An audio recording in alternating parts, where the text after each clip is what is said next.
Chapter 31:22. I immediately stood up. Below the stage, Dongyu suddenly walked onto the stage. Amidst the applause and cheers, he pulled me tightly into his arms. At that time, I felt that even with so many people in the auditorium and the surging applause, it couldn't compare to the warmth of his hug. After the performance, I was about to pack my things and go back with Dongyu. Dongyu and Su-Chi were waiting for me at the school gate. I thought that perhaps this celebration would be the best time for me to reconcile with Dongyu. Just as I reached the door, I saw Su-Chi waving at me. I walked over with a smile, only to see a few of my classmates walking towards me. When they saw me, they called out to me excitedly, "Xiachuan, was that your boyfriend who hugged you on stage just now?" I was stunned. I followed their gazes and looked at Dongyu, only to hear them whispering excitedly, "So handsome. Xiachuan, what's your boyfriend's name?" Su-Chi heard their discussion and immediately walked over. He said unhappily, "You guys seem to have misunderstood something, right? His name is In Dongyu. He's not In Xiachuan's boyfriend. They're siblings, can't you tell?" "Ah, bah. I thought he was In Xiachuan's boyfriend.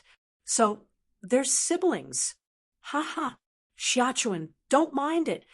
When Dongyu heard this, he turned his face away expressionlessly. I didn't feel good when I heard this.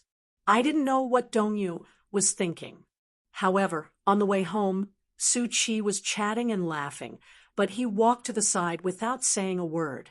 Even when we got home, he didn't interact much with me. Instead, he returned to his room and locked the door. I stood outside his room in a daze for a long time before returning to my room in a daze. I originally hoped that as time passed, the tense relationship between us would be eased. However, time didn't bring about much change in our tense relationship. Instead, it brought about an unfamiliar girl. The first time I met that girl was on Dongyu's 16th birthday. That winter break, the weather was especially cold, so cold that it could freeze a person's heartbeat. At that time, people would usually book a table for their birthdays and invite a few good friends and classmates. After the meal, they would go to karaoke. Most of the time, their parents would be there on that day. They were more indulgent, so they could always go home very late. Dongyu's birthdays had always been celebrated at home because he didn't like too many people and lively environments. Dongyu said that he wanted to eat hot pot at home for his birthday. Early in the morning, I excitedly got out of bed and found the piggy bank on the desk. I smashed it and picked up the change one by one. There were even 2 10-kwai notes. I thought to myself that the pocket money I saved up for a year was finally going to be put to good use. When I was young, I always forgot to give Dongyu a present for his birthday. In my eyes, birthdays were meaningful as long as the family was together. However, after entering junior high school, the concept of birthday gifts gradually became clearer. After lunch, I took a bag of change and ran to the cake shop. I ordered a 10-inch birthday cake and repeatedly reminded them to write "Happy Birthday" to Dongyu on it. I wasn't in a hurry to leave the shop. I waited for the whole afternoon until the cake was ready. I counted the candles and took the cake home. Chapter 31:23. I had never seen this girl before. She was thin and tall with a delicate face and a sweet smile. She was wearing a pure white dress. "Dongyu!" I ran over and hid the cake behind me. I walked up to him and asked curiously, "Who is she?" Dongyu glanced at me, his expression inexplicably uneasy. The girl glanced at me and introduced herself graciously. "You're Dongyu's sister, aren't you?" "Yes, I am." "Hello." She smiled and extended her hand to me. "I'm Dongyu's girlfriend.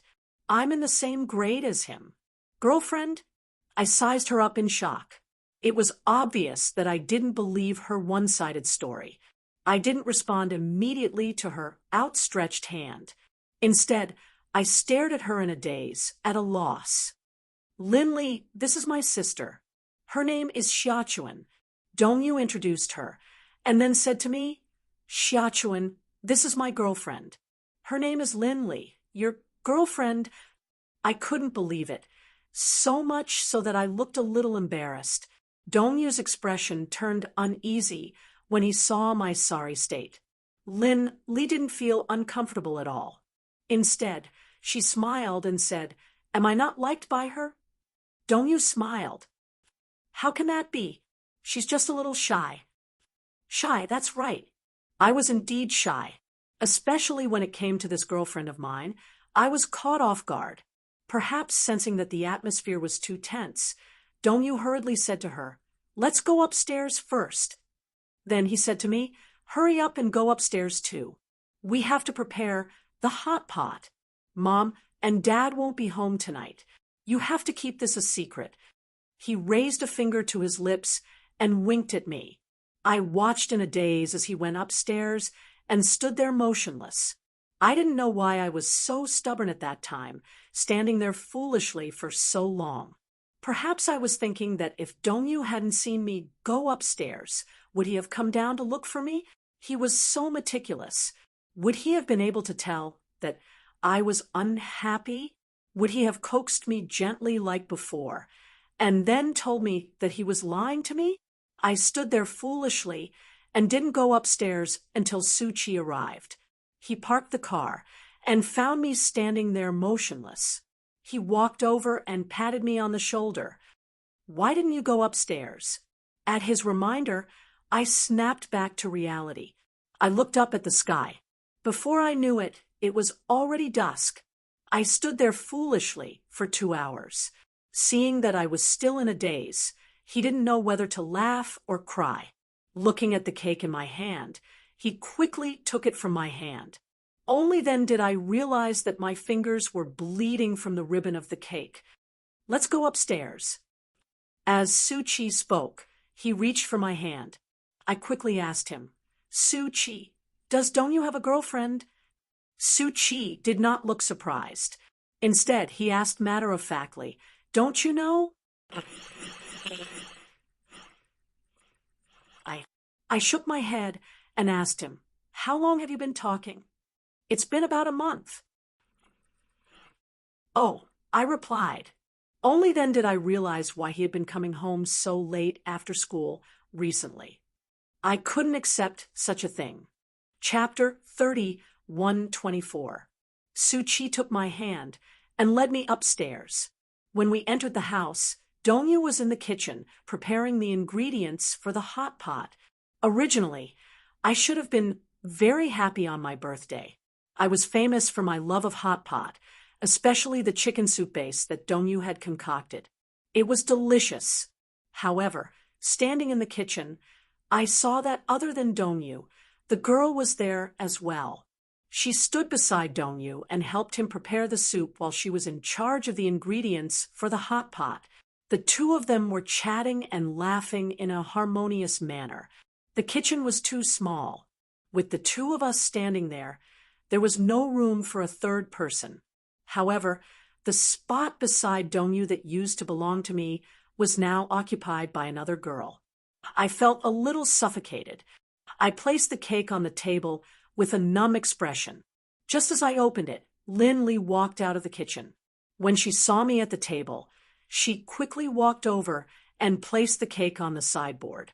It's not time to eat the cake yet. The hot pot is almost ready. With that, she busied herself with her work. I looked at her, not knowing what to think. My mind was blank, and many images flashed through my mind. Dongyu had said that sooner or later, he would fall in love with a girl, get to know her, fall in love with her, and spend the rest of his life with her.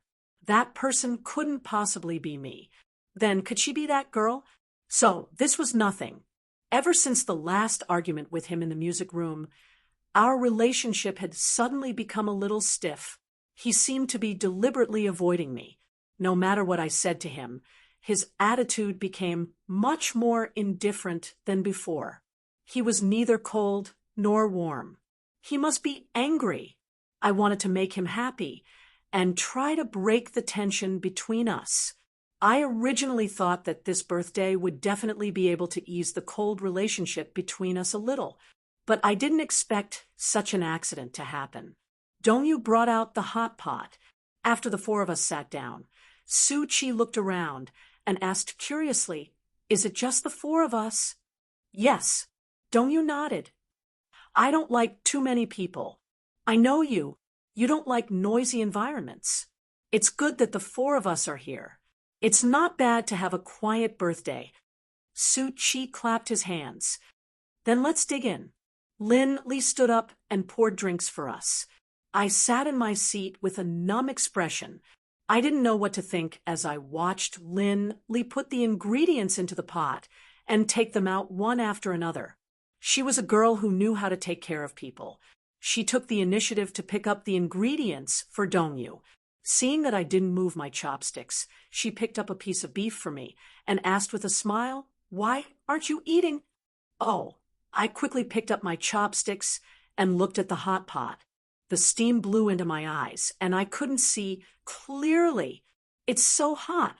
I rubbed my eyes, blinked, and forced a smile. Dongyu suddenly looked up at me. However, he quickly turned around and smiled at Lin Li.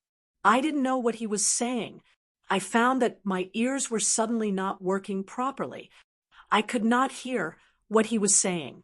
The hot pot was quickly scooped clean. Su-Chi clutched her stomach and slumped into a chair, crying out, "I'm full." I quickly said, "I haven't eaten the cake yet."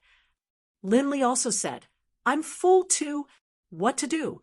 I can't eat any more. Su-Chi said, "At least blow out the candles and make a wish." Chapter 31:25. There's no need to blow out the candles. In any case, a wish won't come true.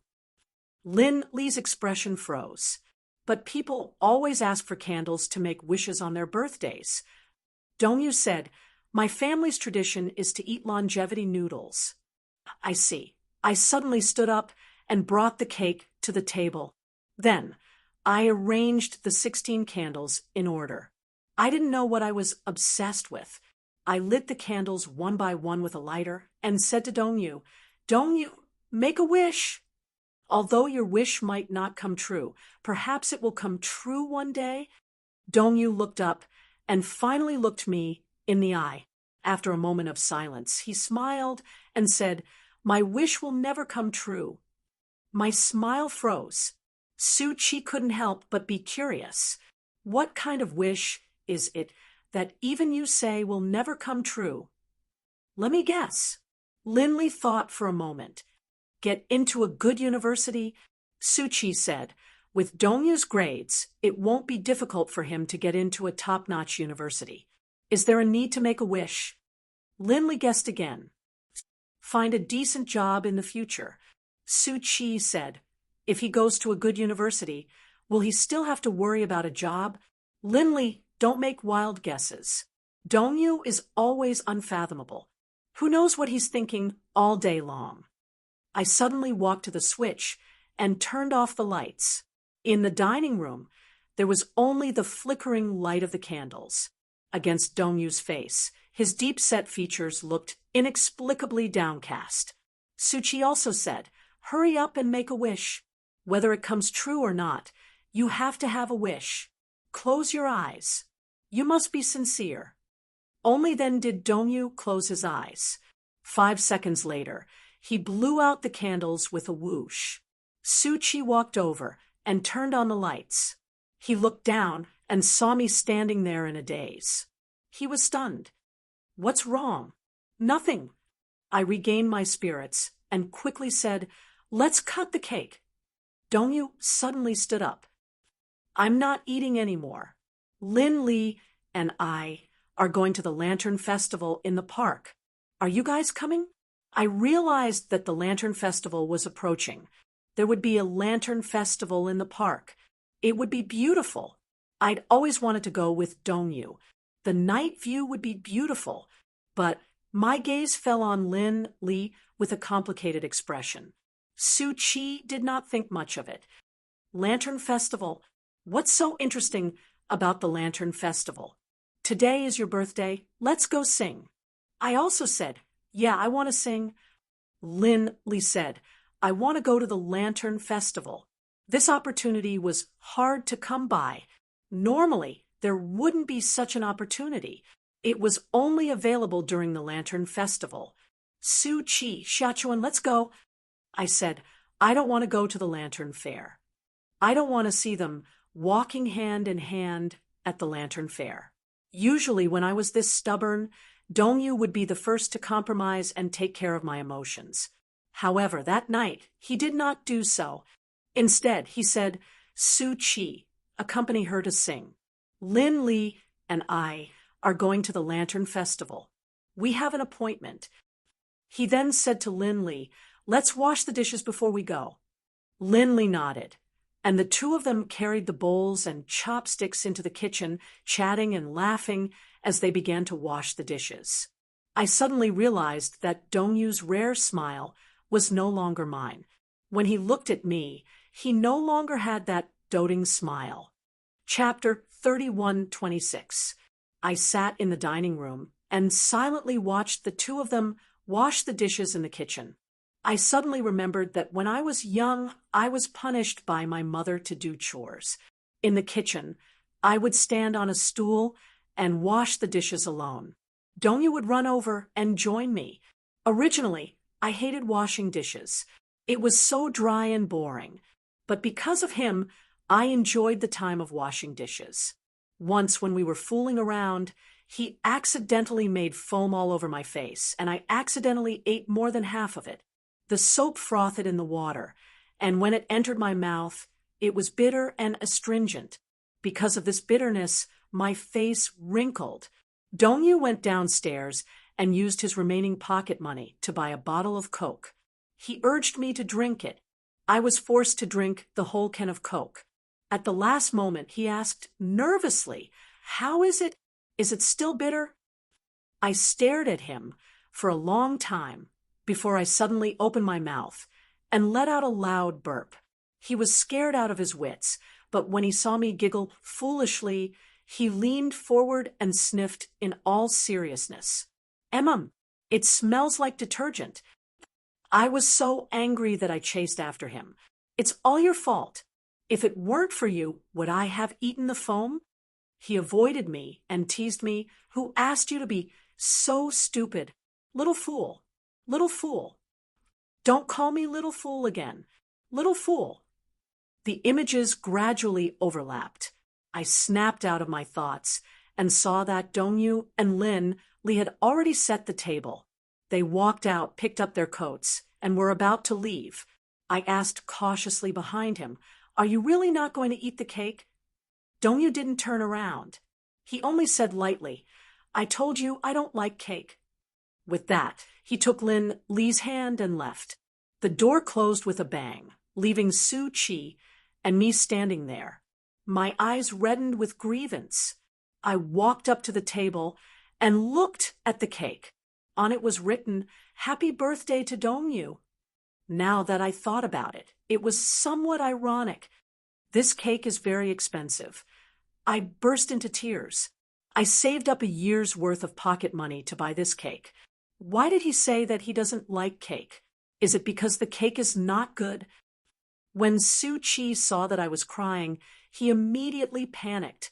He walked over and quickly comforted me. "Why are you crying?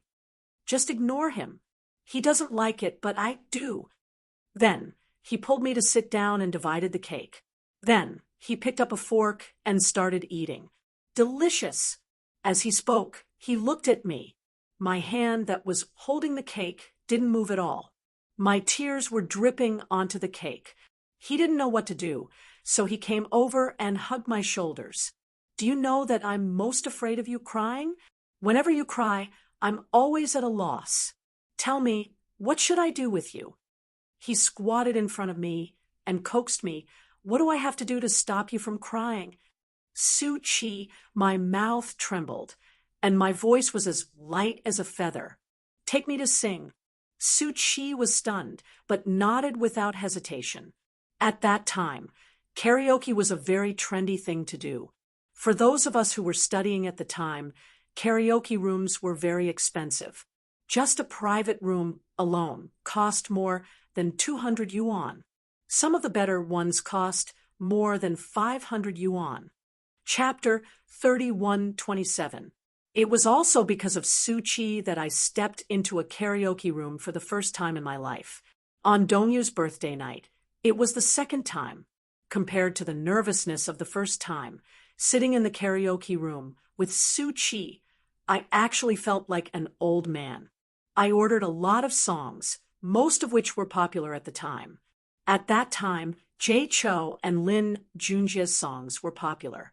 I ordered "I Still Miss Her" and held the microphone as I sang. Tears drown me who should be sad who let go of this relationship. I finally understand promises that can't be kept become shackles. Happiness is always in short supply in reality. Please tell her I don't love her. Smiling. Sadly, I punish myself. Want to stop all this struggle. Harden my heart. Tell a heartfelt lie. Don't tell her I still miss her. Hate is easier to let go than love. When tears clog my chest, just let silence replace all the answers. This song existed in Dongyu's MP3 player for a long time. At that time, I didn't understand why he liked this song. When I first heard it, the melody was nice and the lyrics were sad and beautiful. I was addicted to it and collected many of Lin Junjia's songs. I also became Lin Junjia's fan. However, after listening to so many songs, this was the only one I liked. I never got tired of listening to it. I don't love, I don't hurt, I don't understand. My heart has long been hollowed out, but my words are insincere. Please tell her I don't love her. Smiling. Sadly, I punish myself. Want to stop all this struggle. Harden my heart. Tell a heartfelt lie. Don't tell her I still miss her. Hate is easier to let go than love. When tears clog my chest, just let silence replace all the answers. After singing this song, I suddenly felt that every word in the lyrics was almost heart-wrenching. I felt a sharp pain in my heart. I picked up a can of beer, pulled the tab, and took a big gulp. Suchi looked at me silently. Perhaps he could tell that something was wrong with my mood today, but he couldn't understand my sadness. For a moment, he just sat silently beside me and put his arm around my shoulder. "Ignore them," I said to him. "Let's sing our song." Suchi said, "Xiaochuan, what's wrong? You drank so much. Are you okay? What's this bit of wine?" As I spoke, I took another sip. Finally, he couldn't take it anymore. He pressed his hand against mine to stop me. "Stop drinking. Are you here to sing or to drink? You ordered so many drinks. Isn't it a waste if you don't drink them? You don't have to finish everything you ordered." I put my arms around his shoulders without any explanation. At that moment, my head started to feel groggy because of the alcohol. I leaned very close to him, leaning close to his face. I smiled and said, "Sing with me, okay?" My breath reeked of alcohol. "Okay, I heard that you sing very well. Sing a song for me." Suchi smiled and walked to the music machine. He chose a song. Perhaps he guessed that I liked Lin Junjia's songs, so he chose "I Really Want to Love Her." It's raining. He's holding an umbrella beside you, but I wasn't happy because the smile on his face was very forced. I really want to love her, but the eyes lie. It's easier to keep it a secret, lest our feelings become complicated. I really want to love her, but reason quarrels. Is it possible to quit? Who can give me a good answer? If I can't bear to, if this goes on, we're all victims. I really want to love her, but the eyes lie. It's easier to hide, lest our feelings become responsible. I really want to love her, but reason quarrels. Is it possible to quit? Chapter 3128.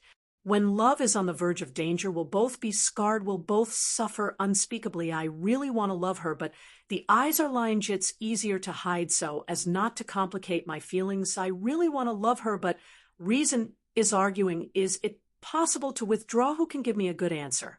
Oh, love teaches us that we can't let go. Love teaches us that we can't let go. I drank my beer in silence, but the beer that had gone into my mouth seemed to have gone into my eyes.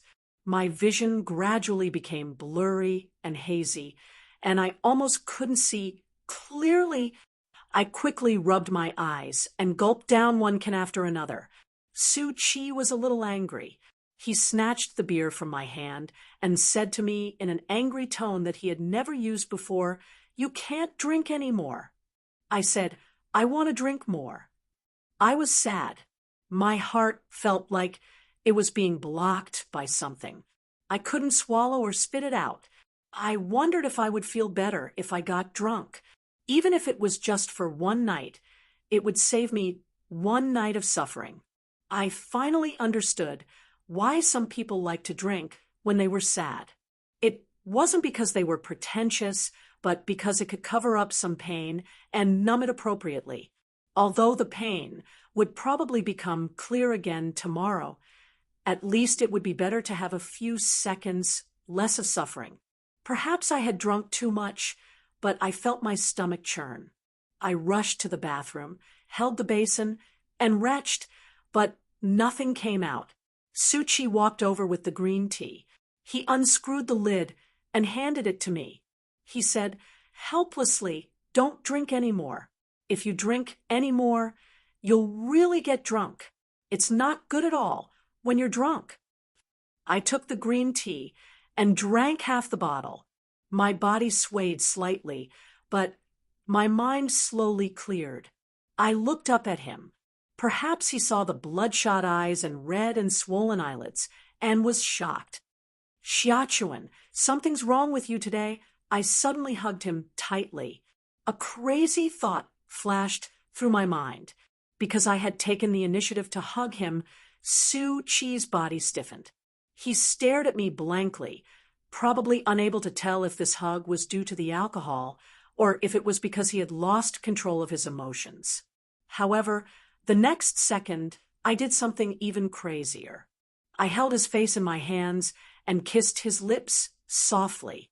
Leaving his lips, I looked at him seriously.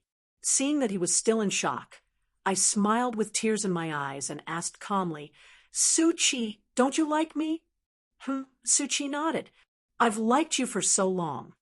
You still have doubts? Then let's go out. What do you think?" As soon as I finished speaking, Su Chi was stunned for about 5 seconds before a surprised smile appeared on his face. "You finally agreed to go out with me?" He looked at me seriously. "Xiaochuan, are you joking? Or was it because he was drunk that he spoke nonsense? Will you regret it tomorrow?" "No, I promise to date you." Su Chi smiled brightly and hugged me tightly.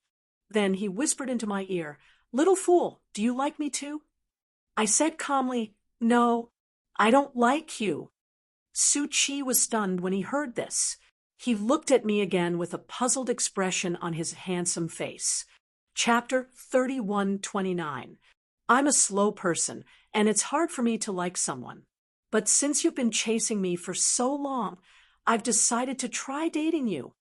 Although I was smiling, I was begging in my heart, "Su Chi, please let me fall in love with you. Let me fall in love with you without hesitation. Let me fall in love with you regardless of my own safety. Let me like you just like how I liked Dongyu. I want to like you too." Su Chi was silent for a few seconds. I wondered if he was starting to feel troubled, so I said, "Will it be too much? If it's too much, then forget it." With that, I turned around to leave. Su Chi hugged me nervously from behind and quickly said, "No." "What?" He turned me around and caressed my face, smiling brightly. "Even if there's only a little hope, I won't give up. Xiaochuan, be my girlfriend." Crying and laughing, I promised him. I was also serious, really serious about cooperating with him. He couldn't sense my other emotions. He seemed inexplicably excited and immersed in joy. He held my face and asked with a smile, "Then can I kiss my girlfriend now?" Unlike his domineering attitude when we first met, he was actually asking for my opinion. I looked into his eyes and felt that they were exceptionally beautiful, like black jade agate. At this moment, they were so affectionate that it felt like they were sucking my soul away. I didn't dare to look him in the eye. Blushing, I lowered my head and pursed my lips. I nodded gently and smiled faintly. In the next second, he moved closer to me and kissed me on the lips. He was very careful, as if he was treating a precious treasure. He lifted my chin, leaned down, and kissed me. I responded obediently, like a pious student, kissing him the way he kissed me. But the deeper he kissed me, the more my heart beat like a stagnant pool. There were no ripples, no splashes. It was as if my heart was so quiet that there was no echo. His lips were soft and warm, different from Dongyu's. Dongyu's lips were thin and slightly cold. One was passionate like fire. The other was as indifferent as ice. But the feeling it gave off was different after all. Su-Chi kissed me, but I didn't feel anything special. My heart didn't seem to be beating too fast either. I couldn't help but recall the scene of me and Dongyu kissing. In the music classroom, in the small forest at the bonfire party, we tasted each other's lips. At that time, our heartbeat felt like it was about to burst my eardrums. At that time, my heart was beating as fast as thunder. It was different. I almost couldn't tell which kiss was what a relationship should be like and which heartbeat was the rhythm of a relationship. I only knew that I was responding to him seriously, but my heart was so desperate that it was about to collapse. What kind of feeling was a kiss supposed to feel? After becoming Su-Chi's girlfriend, her life turned upside down. Overnight, everyone in the school seemed to know about our relationship. Su-Chi couldn't wait to tell the world about it. The next day, the news spread throughout the school. Everyone knew that I had become Su-Chi's girlfriend. Sitting in the classroom and walking on the field, I could feel the probing, envy, jealousy, and scrutiny in their eyes when they landed on me. The name Su-Chi could be said to be an influential figure. Chapter 3130. As a result, my popularity in class was already very poor. As a result, no one dared to approach me. The boys didn't dare to approach me to avoid arousing suspicion. Some of the girls distanced themselves from me. Some probably felt that it was ridiculous and unorthodox to be in a relationship in junior high. Some felt that I had tarnished Su-Chi's name and wasn't worthy of being friends with them. But I didn't care. At that time, I hoped that Su-Chi would be my salvation. I hoped that he could lead me out of a vicious circle. I hoped that he could take me away from the world of despair that Dongyu had brought me. I wanted to love him so much. I wanted to fall uncontrollably in love with this sunny and handsome boy. Then with him, I could confidently appear in front of Dongyu and say with a smile, "Brother, I'm in love." This was my boyfriend.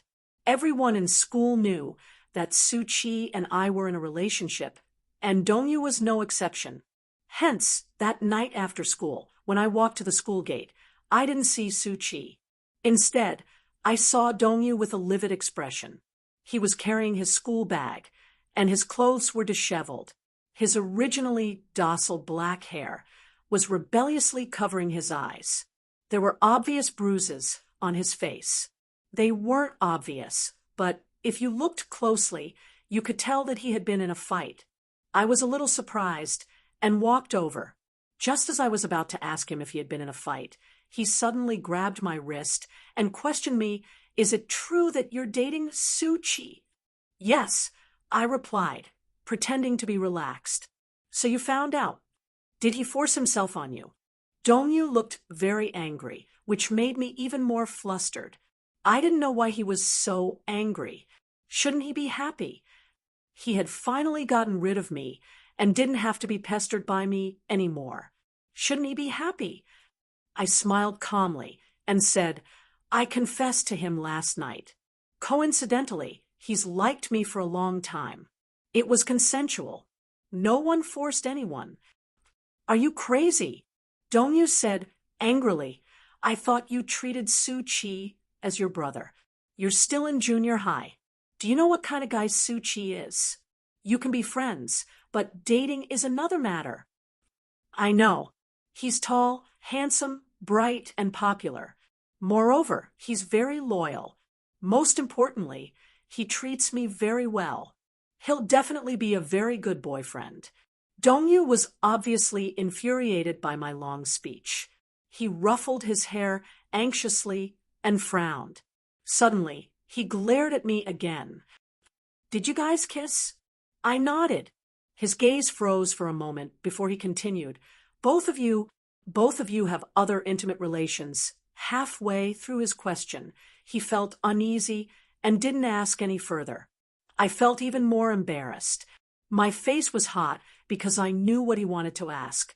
To put it bluntly, he wanted to ask if Dongyu and I had slept together. At that time, I didn't know what kind of purpose I had, but I asked numbly, what if I said yes? No. Dongyu lost control of himself and asked coldly, is it to take revenge on me? Revenge? Why should I take revenge on you? It took me a few seconds to react. Oh, I said with a chuckle, do you think I'm mad at you for finding a girlfriend? I smiled and said, don't let your imagination run wild. No. With that, I turned my head and wanted to leave. I was afraid that if I faced him again, my eyes would sting. Chapter 31:31. He turned around, got his bicycle, and caught up with me. He grabbed the strap of my bag and said, get in. I said a little angrily, I'll walk back by myself. Shachuan, get in. Dongyu seemed very persistent. Don't make me lose my temper. When I heard this, I felt even more upset. Lose his temper? What right did he have to be angry? Did I do something wrong? Why was he allowed to have a girlfriend, while I had to get his consent and approval to date other boys? Why? I felt indignant and kept my head turned away from him. He was about to say something again when I saw Su-Chi approaching me on his bicycle. He also saw Dongyu. As if on purpose, he didn't stop until he was beside me. The wheels of the bicycle were pressed against Dongyu's bicycle. It was more like a confrontation. When Dongyu saw him, his expression turned even uglier. Get lost. Su-Chi ignored him and said to me, get in. Dongyu said angrily, Su-Chi, have you forgotten what I warned you? Before he could finish, I put my bag in Su-Chi's basket and got into the back seat. I hugged his waist, ignoring Dongyu's anger, and said to Su-Chi, I want a soda. All right, I'll treat you. As Su-Chi spoke, he waited for Dongyu. Under his cold gaze, Su-Chi turned the bicycle around and drove me away. I didn't look back. Dongyu didn't chase after us either. He must be disappointed in me, I thought. That night, after coming out of the karaoke room, Su-Chi sent me home. Before he left, he grabbed the back of my hand and pulled me to him. He couldn't seem to hide the smile on his face. You're leaving just like that. Aren't you going to say anything? I asked. What do you mean? Su-Chi scratched the bridge of my nose. Aren't you going to give me a kiss? My face immediately burned. I turned around shyly, but out of the corner of my eye, I saw someone standing on my balcony. I couldn't help but look up and catch a glimpse of the figure leaning against the balcony, looking downstairs. The night was too dark, so I couldn't see him clearly, but I could guess his identity. I bit my lip and suddenly turned around to look at Su-Chi. Su-Chi's initially disappointed face was instantly revived when I turned around. I scolded, "Idiot!"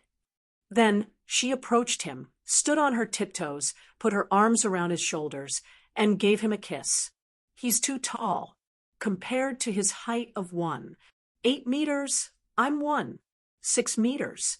I do seem a little petite and dainty. After Su-Chi left, I turned around, but he was no longer on the balcony. After returning home, I passed by Dongyu's room and stopped in my tracks. I suddenly came to my senses. My actions just now were terrible. I don't know what I'm trying to do, who I'm trying to provoke. And what's the point? I walked to the balcony again and stood where Dongyu was standing.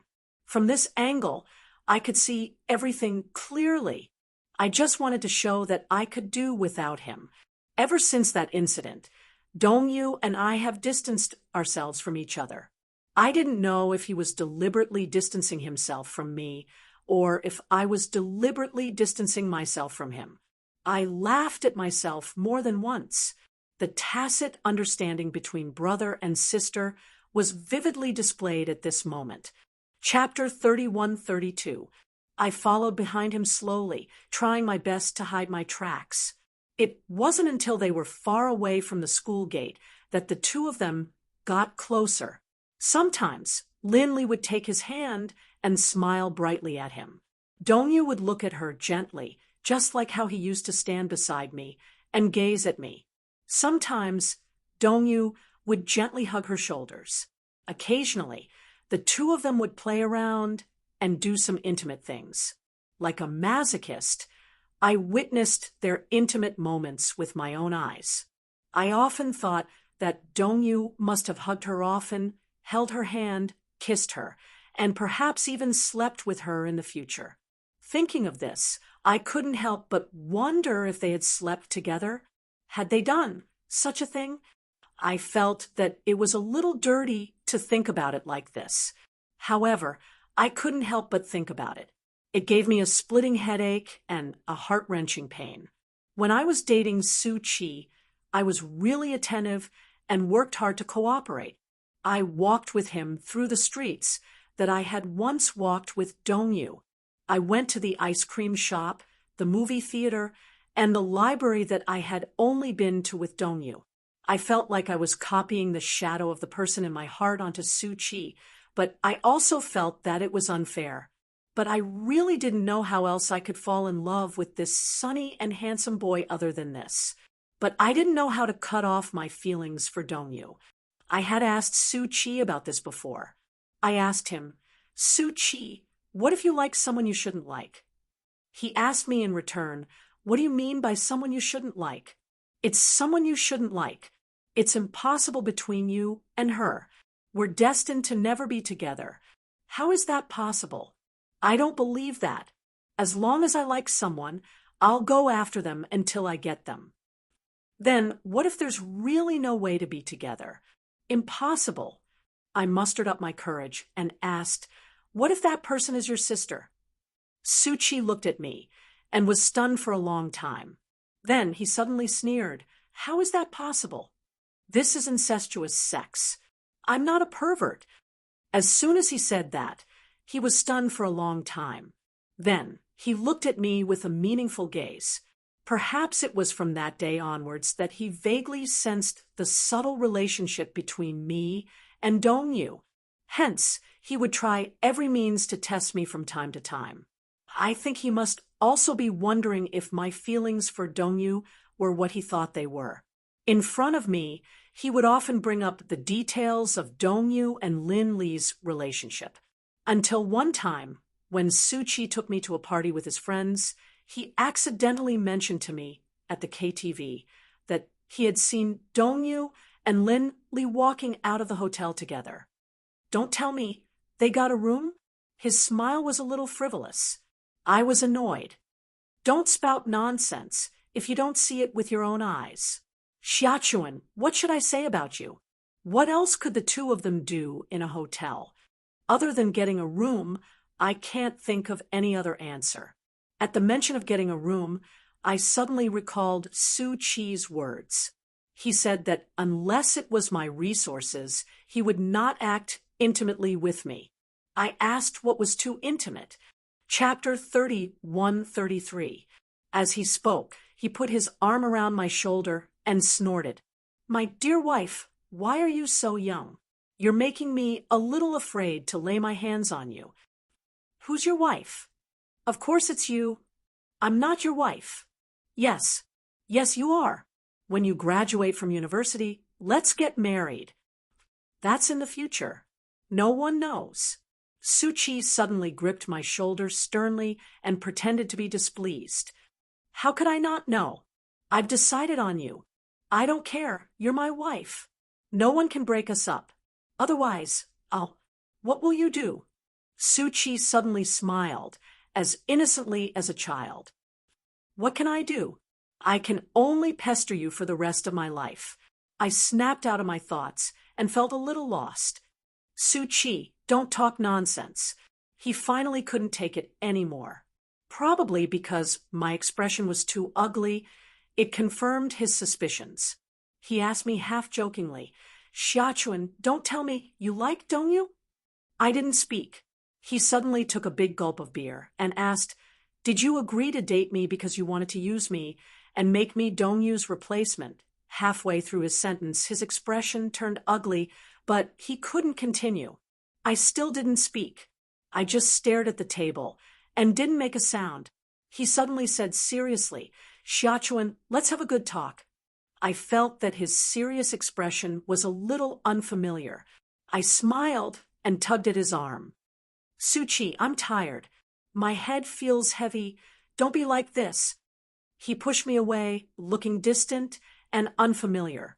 I looked at him helplessly because he would never treat me like this.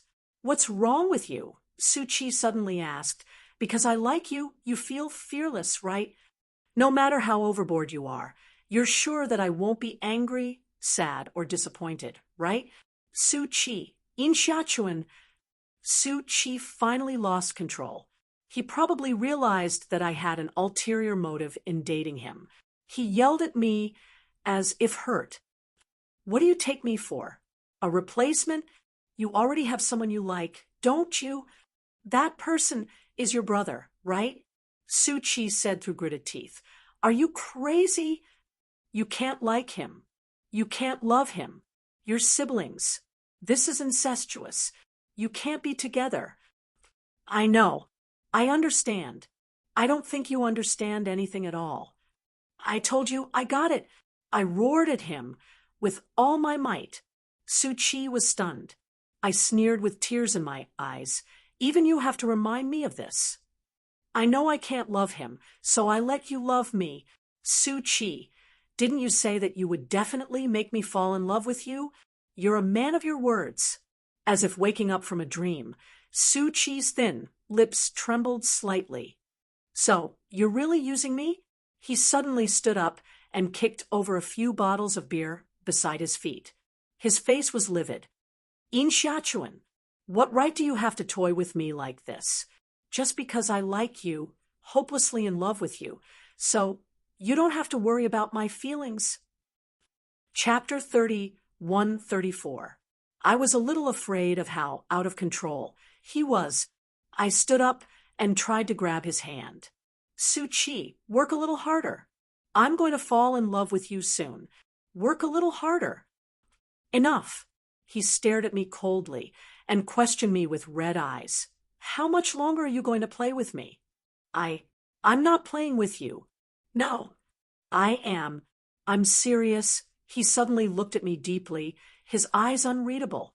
It was probably because my attitude wasn't sincere enough. Suchi bit his lip and laughed in anger. He curled his lips coldly and pretended to be calm. Let's get it over with, okay? I didn't understand Suchi's anger, just as he couldn't empathize with my despair. I kept asking him to stay or begged him to take me away. I wanted him to know the torment and struggle in my heart, but his heart seemed to have turned cold. In the end, he ruthlessly withdrew his hand and left without looking back. I was left sitting alone in the private room. Before I knew it, tears were streaming down my face. I must be a terrible girl, I thought. Suchi, who liked me so much and was so infatuated with me, had decided to give up on me.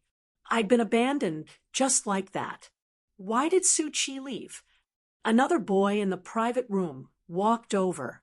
He glanced in the direction of the door, then looked down at me and sat down beside me. Your name is Xiaochuan, right?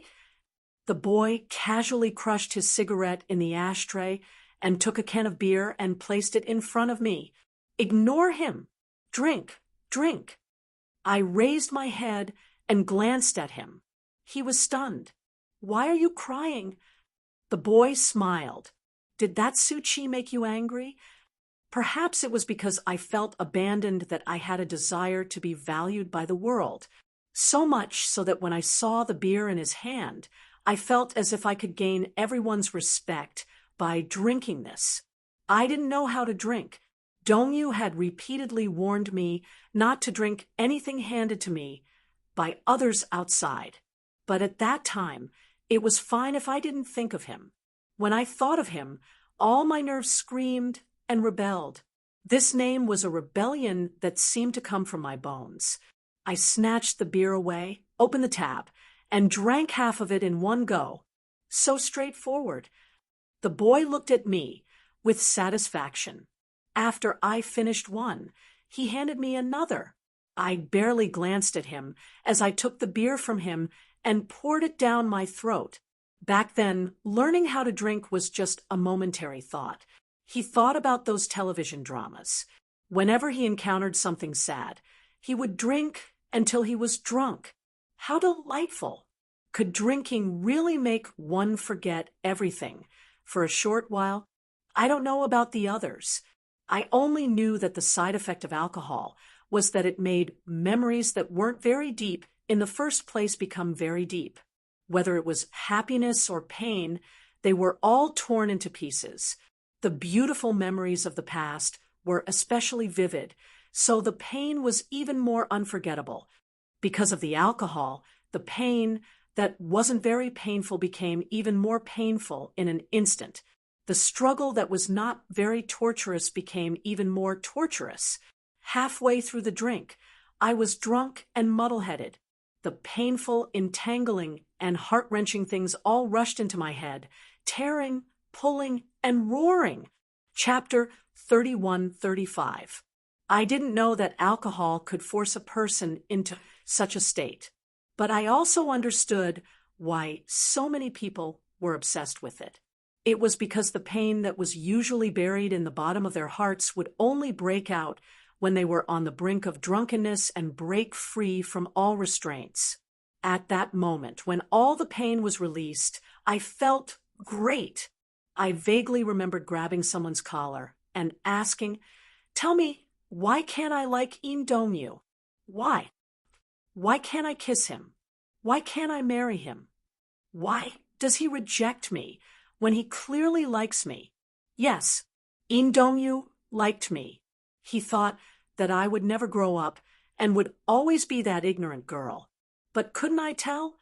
When we kissed for the first time, I could see the intoxication and struggle in his eyes, the reluctance and conflict. He cruelly pushed me away, but the emotions in his eyes made me realize that he wanted to hug me even more. I hated that I had the same blood as him flowing in my body. If I could, give me a knife, and I would be willing to bleed clean. That night, I was surrounded by the strong smell of alcohol and deafening music. Some people say that a girl's first time is like a sacred ceremony. I don't know how to describe my first night. If I had to use words to describe it, it would be like a cruel torture or a sacrifice. I used all my happiness and beauty to pay tribute to my pitiful and humble persistence. This might be the price of growth and sobriety, but the price was too deep.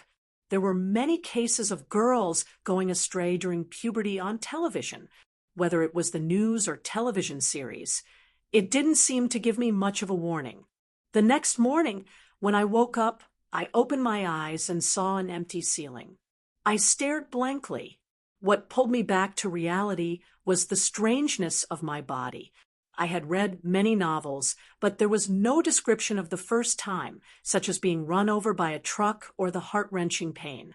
However, the burning sensation in a certain part of my body reminded me that my body had quietly changed without my knowledge. I saw the blanket covering me and sat up, only to realize that there was someone lying beside me. When I turned to look, I saw it more clearly. It was an unfamiliar teenager. Who did he say? Why was he lying here too? More importantly, why was he as naked as me? I clenched the blanket tightly and mustered up my courage to look at my body under the blanket. His hand was still wrapped around my waist. I couldn't have been more sober. It was like a blow to the head, and the nerves all over his body were tense to the point of pain. There was a tearing pain at the base of his thigh. What was even more heart-wrenching than this pain was the blankness and numbness in my heart, as well as the little bit of shame I had left. However, I didn't scream. Or perhaps the scream was stuck in my throat because of the humiliation. I couldn't scream or swallow it. I just sat there blankly. It was as if my brain had been emptied by an invisible hand. I didn't shout or cry. I thought it was a dream, and I expected it to be a dream. Chapter 31-36. The boy seemed to have been startled by my continuous trembling. He opened his eyes and sat up. He first rubbed his hair, then turned around and noticed me immediately. "You're awake? When did you wake up?" I didn't dare to speak or look at him. I held on to my weak but foolish hope. He suddenly extended his hand and touched my face. His fingertips brushed against my cheeks, and he smiled.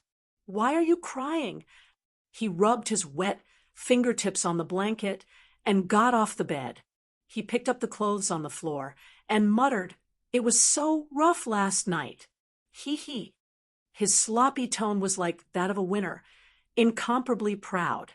Just a few hours ago, he had conquered a city. How could he not be proud?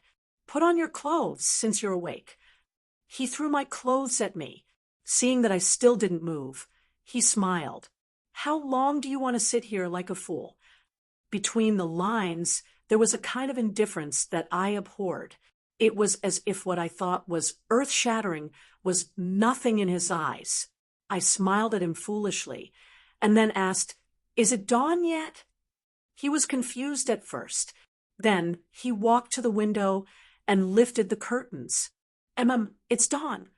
In the next second, he pulled the curtains wide open.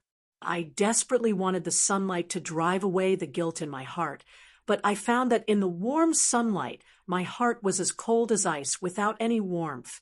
I got off the bed and picked up the clothes on the bed. Holding them in my arms, I walked to the bathroom. But as soon as I took a step, a certain part of my body was torn. There was an indescribable pain. There seemed to be something warm sliding down from the bottom of my thigh. He pulled me back and finally looked nervous. "You're not stupid, are you?" I looked at him and shook my head. He glanced at my face and followed my line of sight to look at my body. His gaze immediately fell on my lower body. My shame finally came back, and I covered my thigh, but he reached out and touched it. "Why are you still bleeding?" He suddenly laughed. "Why are you bleeding so much? Don't tell me you injured that place." "I couldn't get in last night, and you were moving around, so I used a little more force." "Did it tear? Do you want me to send you to the hospital to stop the bleeding?" It's not that I haven't slept with a virgin before, but it's my first time seeing so much blood.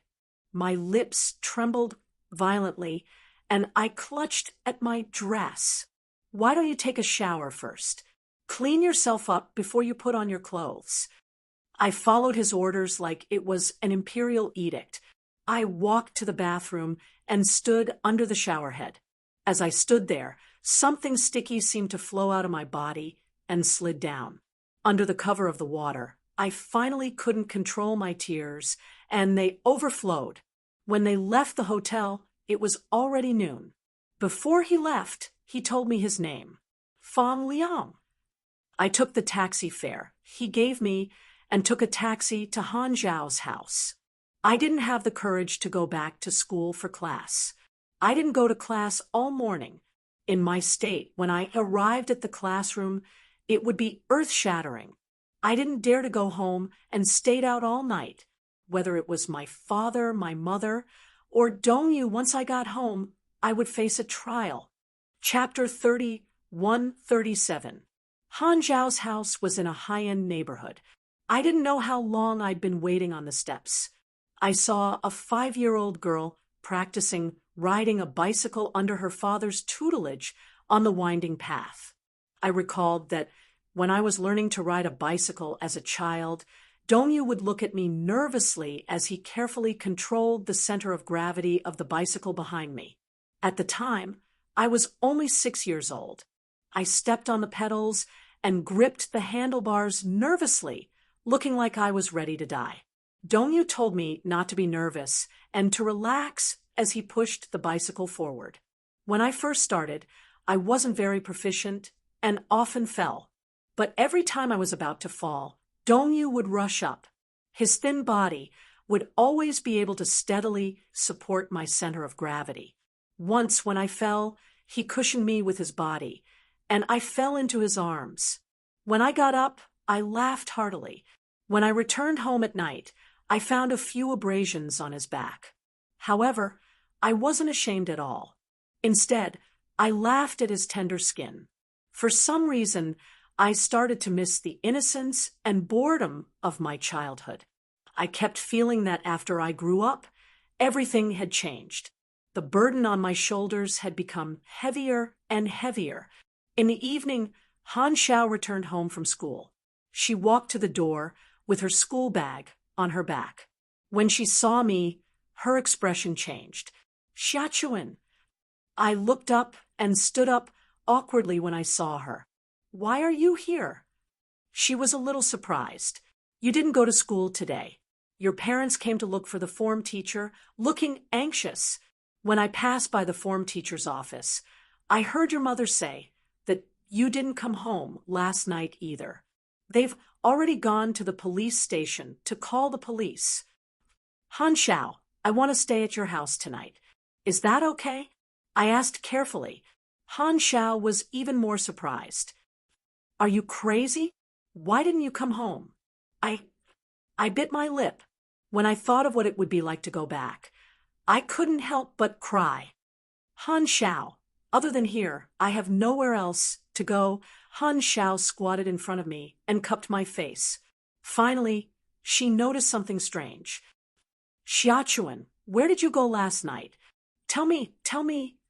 Han Xiao gripped my shoulder tightly and asked anxiously, weren't you with Su Qi last night? You didn't go home. Where did you go? Don't ask any more, okay? I said in despair. Don't ask any more. I beg you. Han Xiao hid me in her room because I was worried that her parents would find out. I even spoke cautiously. After dinner, Han Xiao returned to her room and brought me a carton of milk. Only this. I'm sorry, Xiachuan.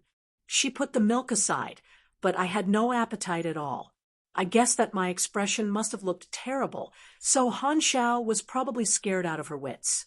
She sat beside me, put her arms around my shoulders, and cried, Xiachuan, don't scare me, okay? It was good to talk. Seeing you like this makes me sad as well. But how could she understand my sadness?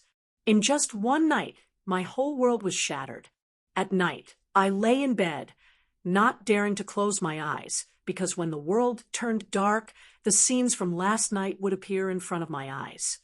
I felt so dirty, but when I was bathing, I had already tried my best to scrub my body. I wanted to wash away these sins, wash away the man's scent and the traces he had left behind. Chapter 31-38. However, the truth was that the so-called turning into ashes was just an illusion. I wouldn't be reduced to ashes. In a sense, this could be considered a terrifying form of capital punishment. It was also like a cruel death by 1,000 cuts. Fate would not kill me, but it would torture me until the next layer of flesh was removed. I felt like I had probably received my retribution. Xiachuan, what's wrong? Probably startled by my shaking shoulders, Han Xiao turned on the lights and saw me biting the blanket, gritting my teeth, trying to hold it in. But my tears, one by one, covered the entire pillow. She hugged me, probably trying to give me as much warmth as possible. I greedily wanted to absorb her warmth. I hugged her and said softly, Han Xiao, I'm afraid. I was afraid. I was afraid that sooner or later, this matter would be exposed to the light of day. I was afraid. I was afraid of how Dongyu would look at me with disgust when he found out. I was afraid. What I was most afraid of was being abandoned by the world. The night passed in a daze. The next day, when Han Xiao woke up, I also woke up in a daze. When she saw that I was awake, she asked me to go to school with her. I didn't dare to step through the school gate. I said, "I'm not going. You go ahead." She asked me why I wasn't going to school. I didn't say anything else. She tried to persuade me, but I still refused to go. I wrapped myself in the blanket and curled up in the corner, hugging myself. She couldn't do anything to me, so she had to leave. After she left, I locked the door and locked myself in the room. Then I lay on the bed and looked up at the ceiling. My tears fell uncontrollably at that time. I was so desperate that it felt like the sky was about to fall. But I didn't know who would hold on for me if the sky really did fall. I knew that if I only knew how to cry, I would be too weak. But in that case, other than crying, I didn't know how else to face myself. I had suffered so much for nothing. I didn't feel hungry after not eating for a day. I didn't feel thirsty after not drinking water for a day. In the afternoon, I heard footsteps outside the door. It seemed like someone had returned. They hugged their shoulders timidly and shivered. Then someone knocked on the door. I didn't dare to speak or make any noise. I was afraid that it was Han Zhao's parents, but I heard Han Zhao's voice. "Xiachuan, it's me, Han Xiao." Only then did I get out of bed. I walked to the door and unlocked it. Just as I opened the door, I saw Dongyu standing upright at the door. Seeing the door open, he barged in without waiting for me to react. The door was instantly flung open. I retreated in fear, glaring at him with a pale face. His face was filled with anxiety, anger, worry, and worry. "Why didn't you go home?" Dongyu approached me and questioned me angrily. "Where did you go the night before? Do you know that Dad and Mom have been looking for you like crazy? They've already called the police. They thought that you were missing and that something had happened to you." I stared at him, dumbfounded. Then, the anger of betrayal surged from my heart. I looked at Han Xiao. Her thin body shrank to the side, as if she was afraid that I would vent my anger on her. She didn't dare to look up at my eyes. "Don't look at him. This matter has nothing to do with her." As Dongyu spoke, he reached out to grab my arm. Chapter 3139. I saw his face stiffen. His eyes froze. "Why?" Dirty. I hugged my arms, not wanting him to touch me. I just didn't want to dirty his hands. I felt dirty. There were stains all over my body that couldn't be washed clean. In my heart, Dongyu was so inviolable that I didn't want to dirty his hands. But he seemed to have misunderstood me. When he heard the word coming out of my mouth, he slowly retracted his hand in midair. I saw his eyes darken. There was no longer any light in them. There was even an indescribable sense of loss. It was as if he was asking, "How did you become like this?" I couldn't stand the look in his eyes. I lowered my head and squatted down, helplessly. I didn't know how long he stood there, nor did I know how long he had been scrutinizing me. I only saw him suddenly turn around and leave. Despite Han Zhao's repeated attempts to persuade him to stay, he left without looking back. Han Xiao chased after him out the door. After some time, she returned resentfully. She looked at me helplessly. "Xiachuan, what's wrong with you? You didn't say a word. You didn't even mention a word. What exactly happened that night?" I didn't say anything. I only knew that Dongyu had left, but I thought to myself, Go as far as you can. Don't look back again. I didn't need him to care about me anymore. That night, I still didn't eat. Han Xiao couldn't persuade me otherwise. My indifference almost made her break down. Just as she was at a loss, her mother shouted outside the door, "Xiao Xiao, someone's looking for you." Han Xiao went out. A few minutes later, the door was pushed open again. However, I sensed that the footsteps coming in were different. I finally looked up and saw Suchi walk into the room with a pale face. When he saw me, he stood there in a daze for a long time before he walked up to me and squatted down. He reached out and wanted to hug me. Surprisingly, I didn't push him away like I had pushed Dongyu away. I only remember that when he was about to hug me, my mind was blank. I couldn't think of anything and didn't dare to think of anything. But later, I realized that perhaps at that time, I needed a warm embrace too much. The warmth I wanted, Suchi couldn't give me. However, I didn't dare to hope for the warmth that Dongyu could give me. Other than Suchi, I didn't know anyone else who could give me such warmth. When he hugged me, my tears flowed out of my eyes like a broken dam. I couldn't hold them back any longer. Perhaps it was my tears or my suppressed sobs that made him feel as if a knife was being twisted in his heart. He hugged me tightly and sobbed, "It's my fault. Don't cry." The more I heard this, the more I cried. I asked him, "Why did you leave me behind yesterday?" He asked almost impulsively. His entire body froze, as if all the blood in his body had frozen. To him, these words were undoubtedly a knife that pierced his heart. He rubbed my shoulder guiltily, his voice trembling badly. "It's my fault. I shouldn't have left you behind yesterday." I asked him repeatedly in despair, "Why did you abandon me? Why? Why did you leave me behind?" "Suchi, I didn't toy with you. I really didn't." Chapter 3140. Suchi hugged me and apologized profusely, at a loss. "I'll never leave you behind again." I cried even harder, thinking, how great would it be if I could turn back time? But there was no medicine for regret in this world, much less a time machine. I couldn't travel back in time, much less start over. But I didn't blame him, because I was the one who brought it upon myself. Perhaps it was because I was an extreme person in my bones.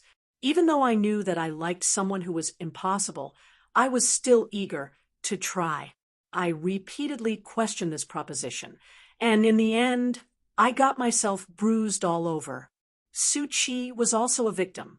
What right did I have to blame him? That night, he accompanied me home. In the past, he had only sent me downstairs. But this time, I paced back and forth downstairs, worried that I would be greeted by a storm when I entered the house.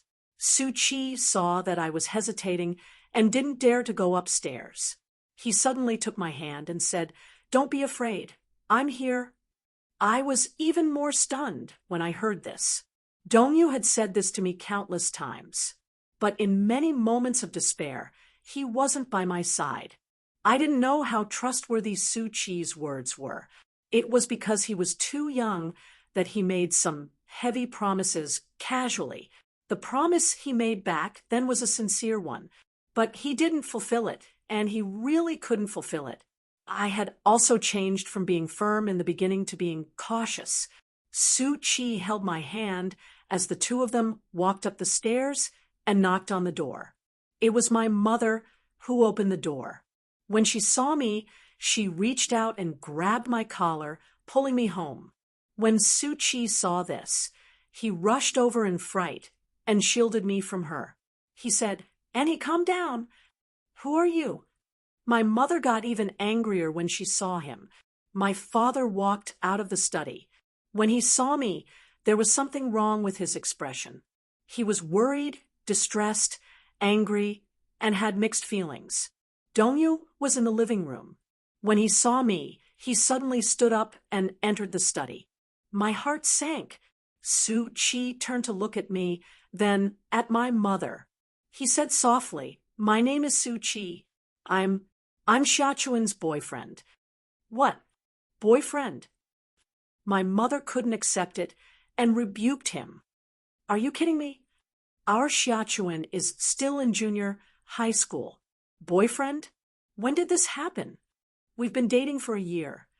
Suchi took a deep breath and said, I'm sorry, but I really like Xiaochuan.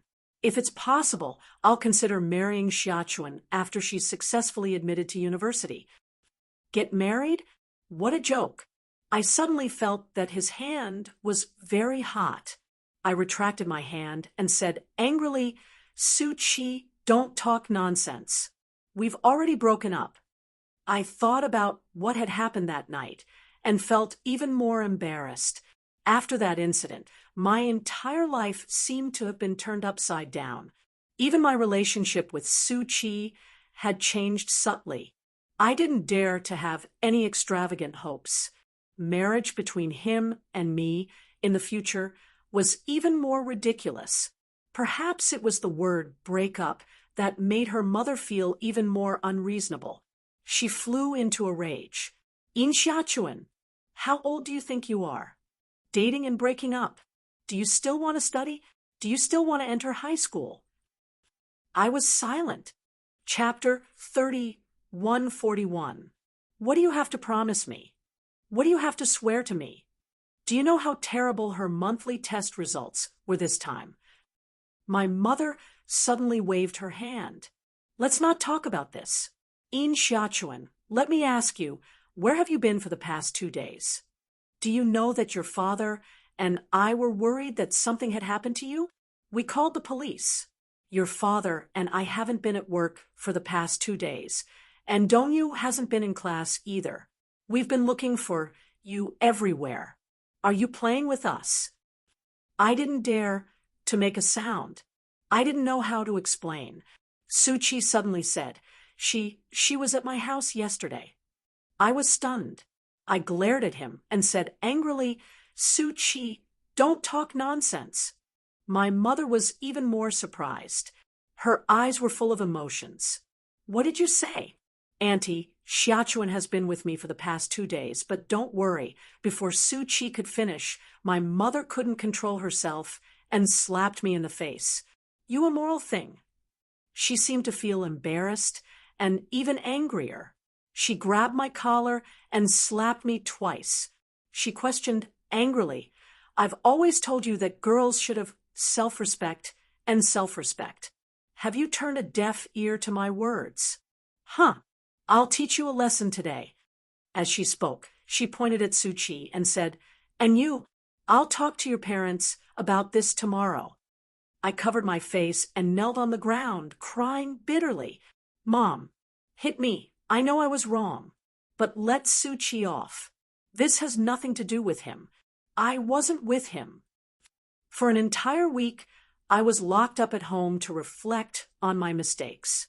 After that, my mother took me to the school to find the form teacher and gave me a harsh scolding. I didn't return home at night and skipped class. The form teacher originally wanted to keep me in school for probation, but after my mother's repeated pleas, I was given a demerit. At that time, the school's punishments were divided according to the circumstances.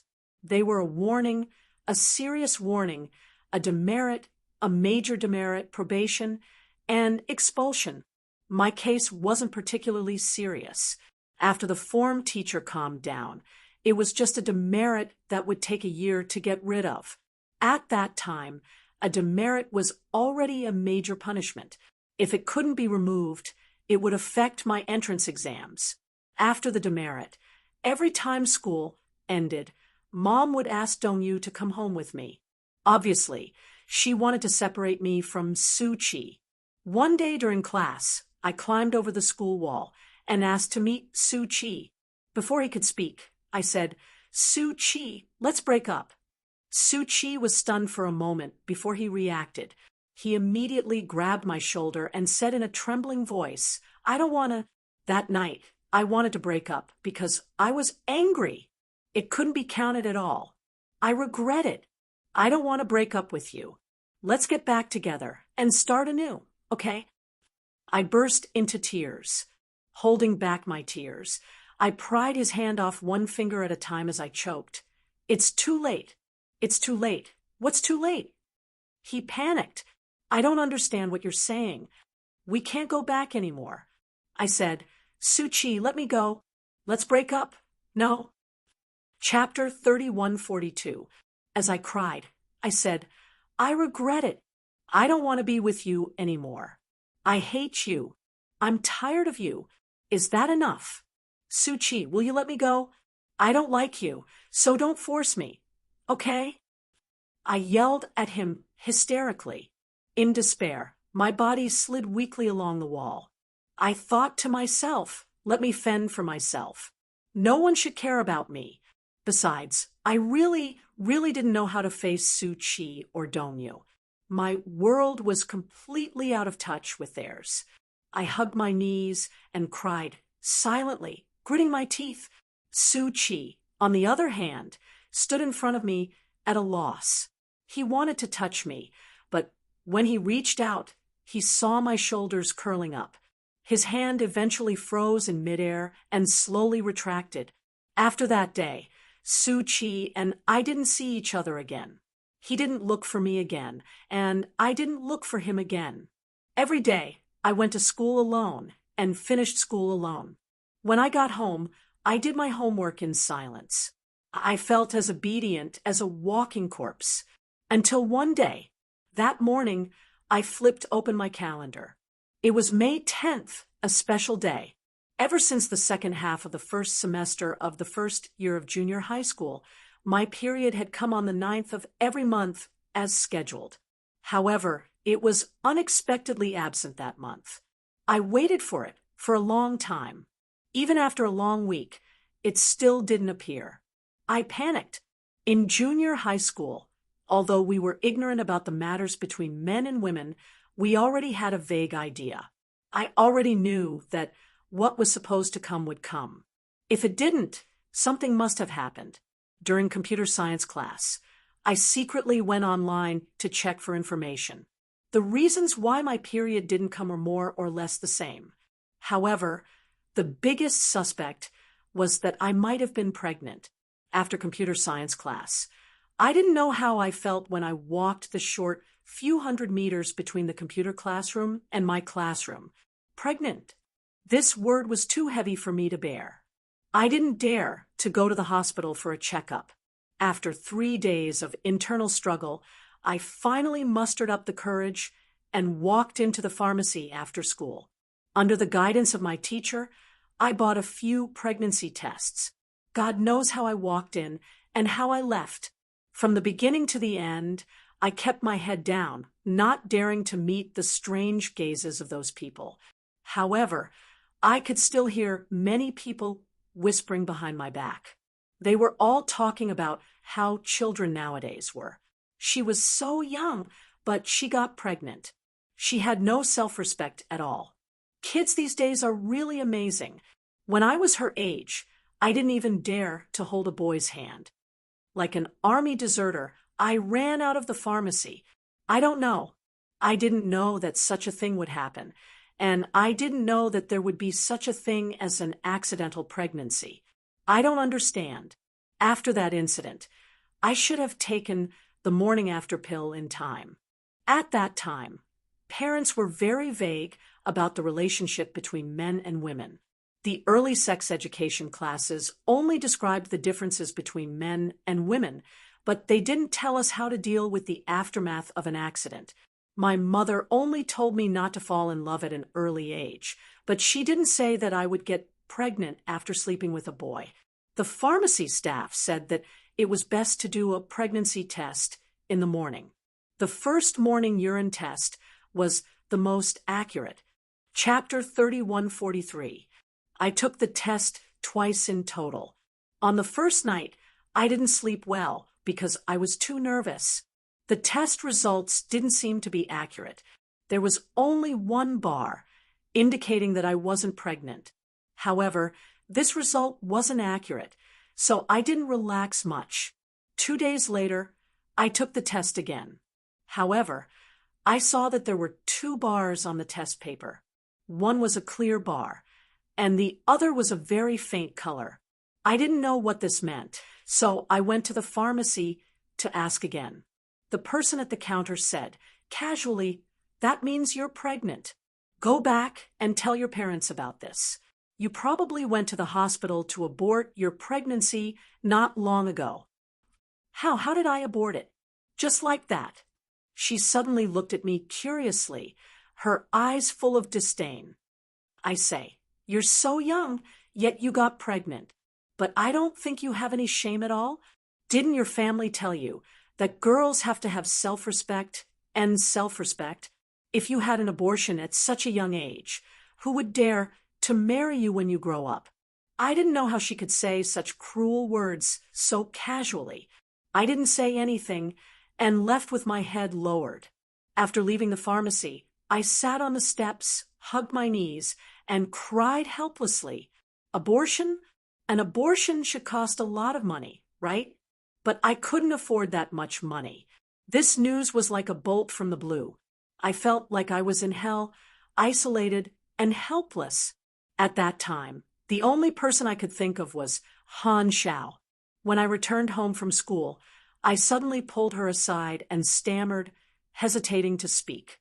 She saw that I was talking about something else with a strange expression on my face. I couldn't string together a coherent sentence for a long time. She was a little anxious. "Xiaochuan, what's wrong? What's the matter?" "Han Xiao," my voice trembled violently as soon as I spoke. Perhaps she had also noticed my strange expression, so she finally looked at me seriously. "What's wrong?" I think I'm pregnant." My voice was like a mosquito's. Every word was squeezed out from between my teeth. When Han Xiao heard this, her expression changed drastically. Her eyes widened in disbelief.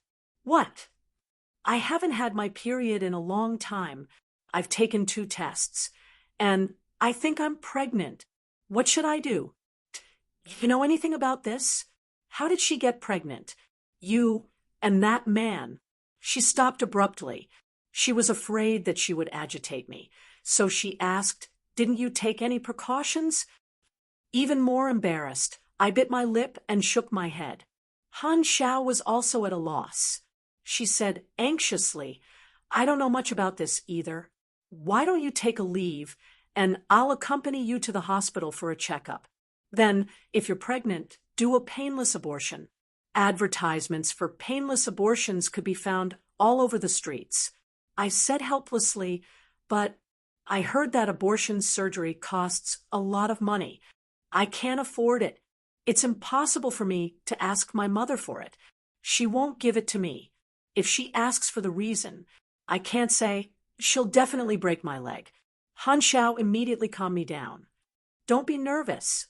I'll ask around for you. There should be other ways besides abortion. Don't worry." On the way home, we passed by the pharmacy. Han Xiao asked me to wait for her there while she ran into the pharmacy. 15 minutes later, she walked out with a red face and a box of well-packaged medicine in her hand. Chapter 3144. Holding back her anger, she handed the medicine to me and said, "The pharmacy staff said that if you're not pregnant for long, you can use medicine to induce an abortion. Xiaochuan, do you still remember the last time you had your period?" I stuttered, Last month." Han Xiao looked at the instructions on the medicine box and said, "Go home and try taking this medicine. However, I heard that if you undergo an abortion, it will be very painful. The pharmacy staff said that after taking the medicine, a small blood clot will be expelled. That is the pregnancy sac.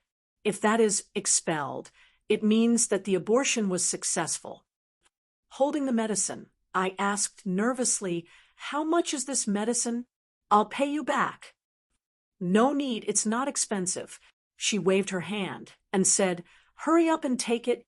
They said that the sooner the better, the less damage it will cause to your body." I nodded. When I got home and opened the door, Dongyu was not back yet. I clutched the medicine box tightly and entered the study. After closing the door, I carefully took out the medicine box and read the instructions carefully. It was difficult for me to read it. I didn't understand the instructions on it.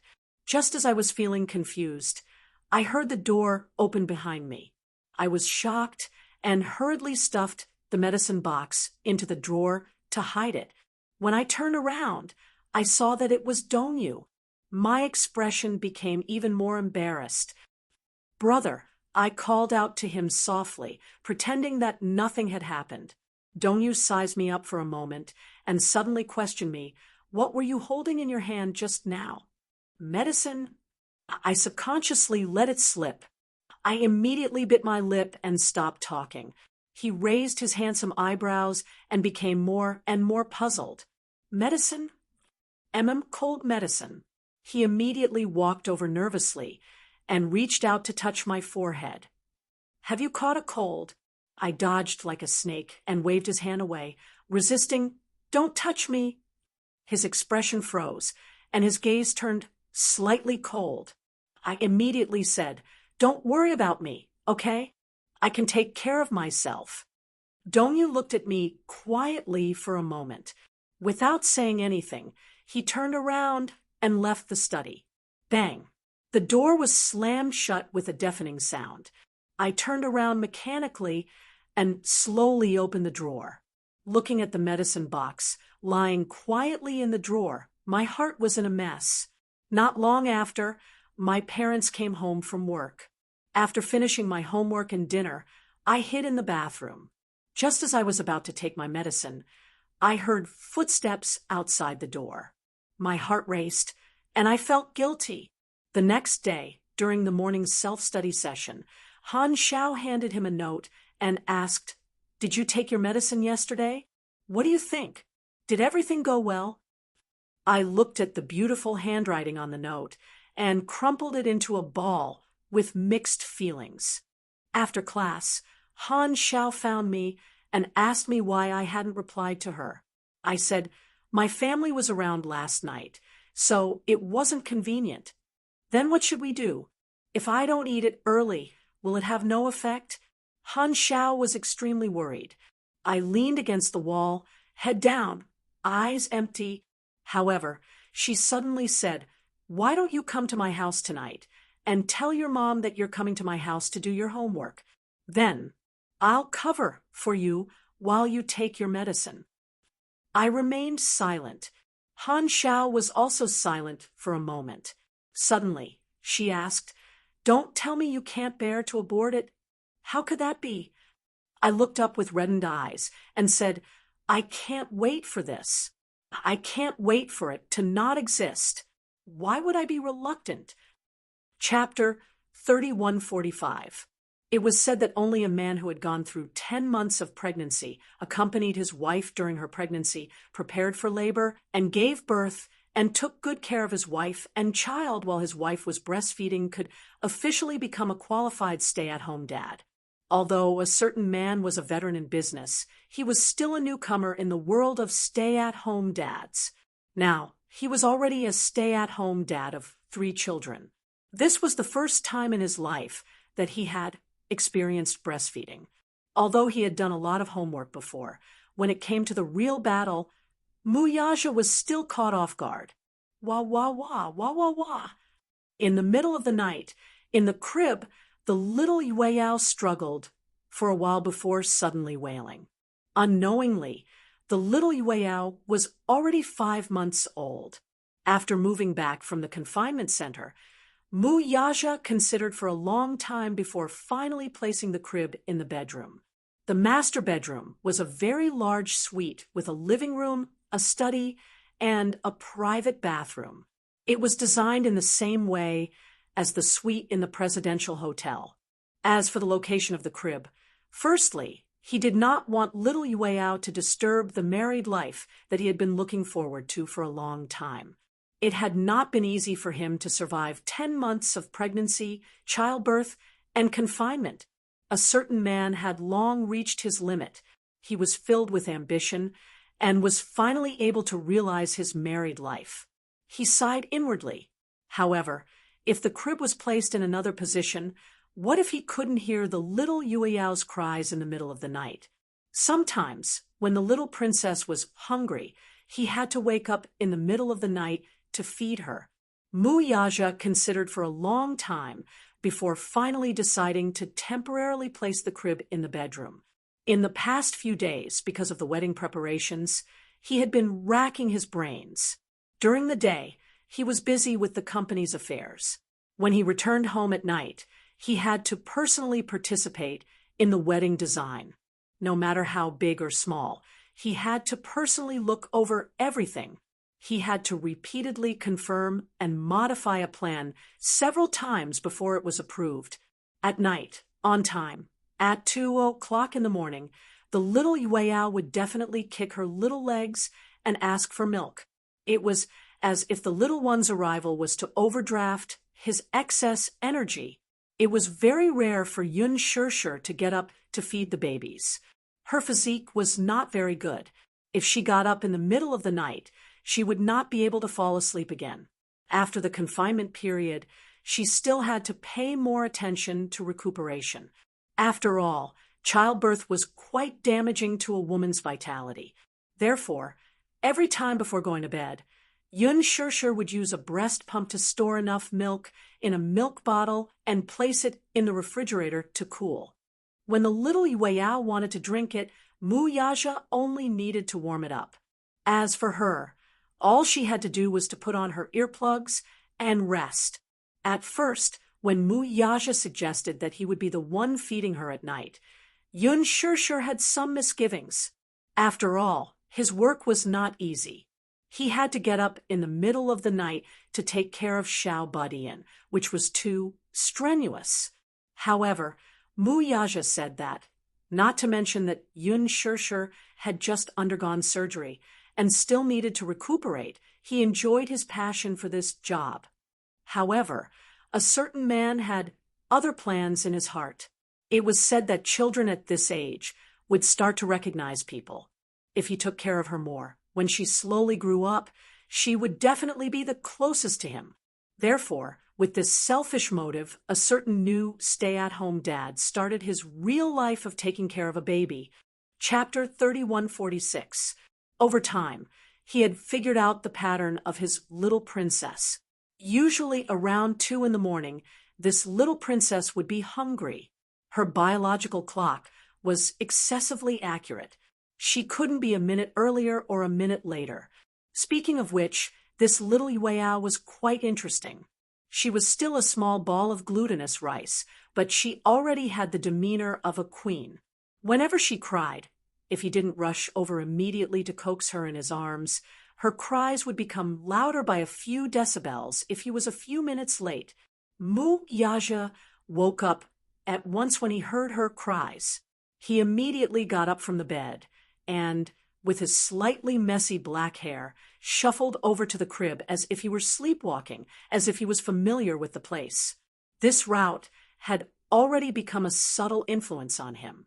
The moment he heard the cries, he instinctively felt his way over without turning on the lights.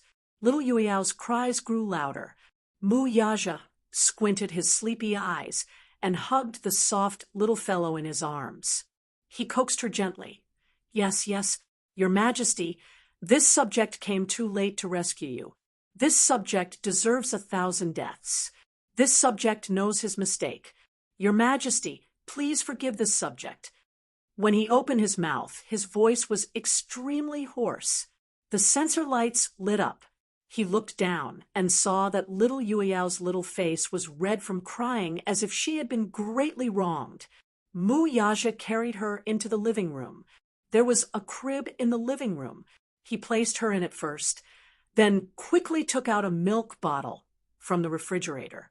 He quickly heated it up and shook it. Then he walked over to the crib and carried Yueyao.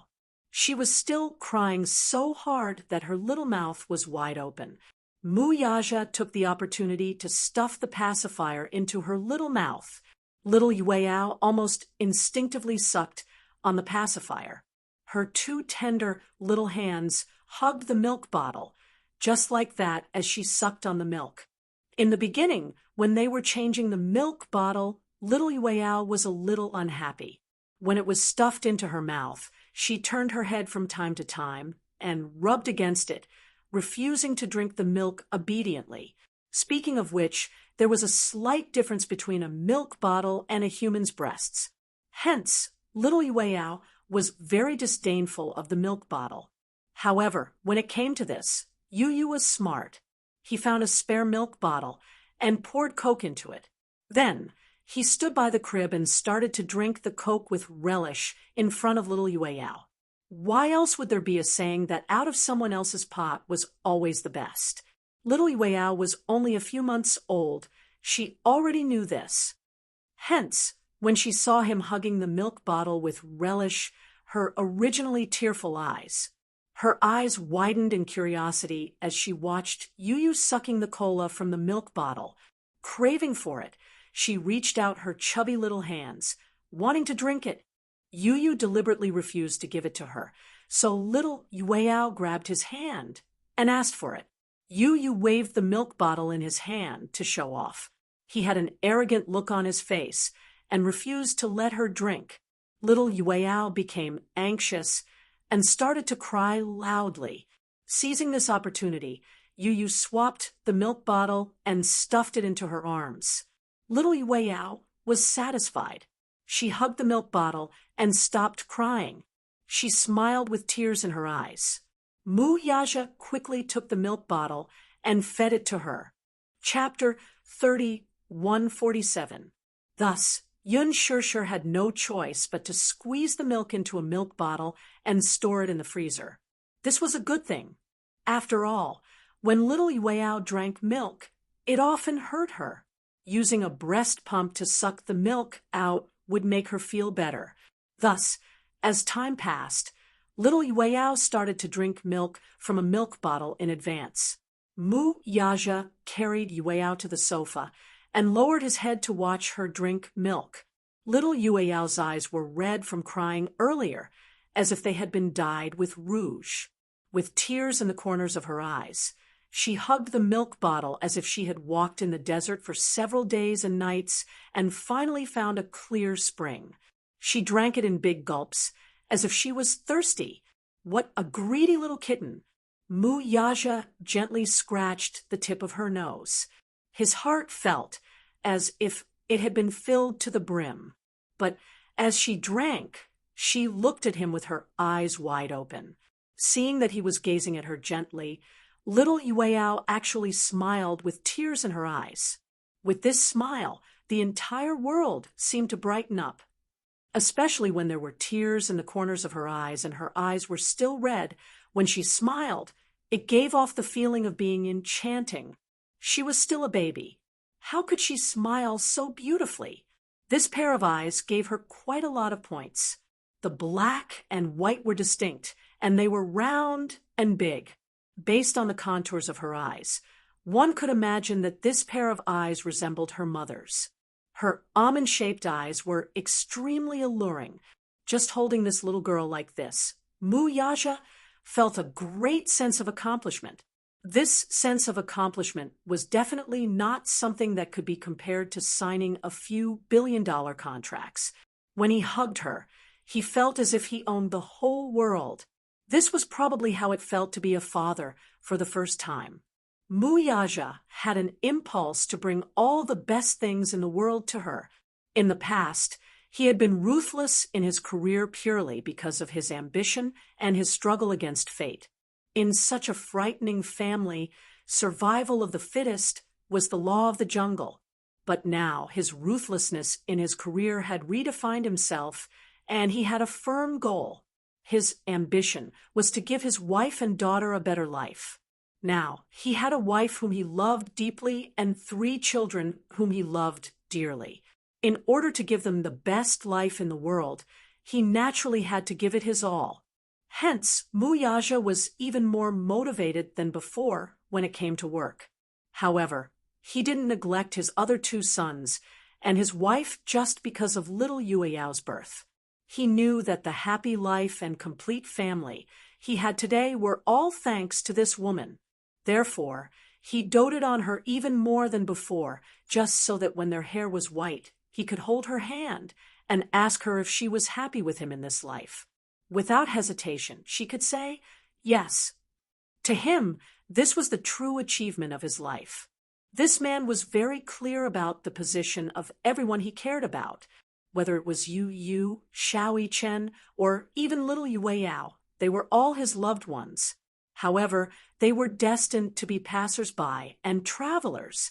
When they grew up one day, they would have their other halves sooner or later. Yu Yu and Xiao Chen would meet their destined love, and little Yue Yao would have her life partner.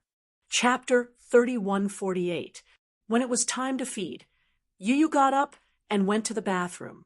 When he walked out of the room and passed by the living room, he saw Muyaja sitting on the sofa and feeding Yue Yao. He immediately woke up and ran over to Muyaja's side.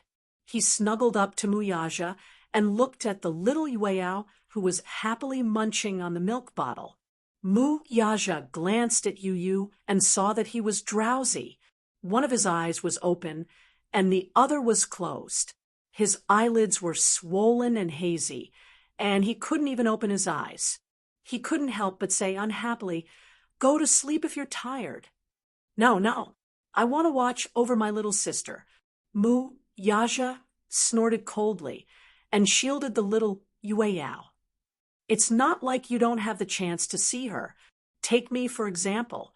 I can only hug her for a while at night." Yu Yu looked at him. From his words, he felt that his father was a little jealous. It was probably because he didn't want to let go of the little Yue Yao and didn't let him hug her. Now that he had the rare opportunity to hug the little princess, his expression was guarded as if he was guarding against a thief. It was as if he would snatch the little Yue Yao away the next second and run away. How childish.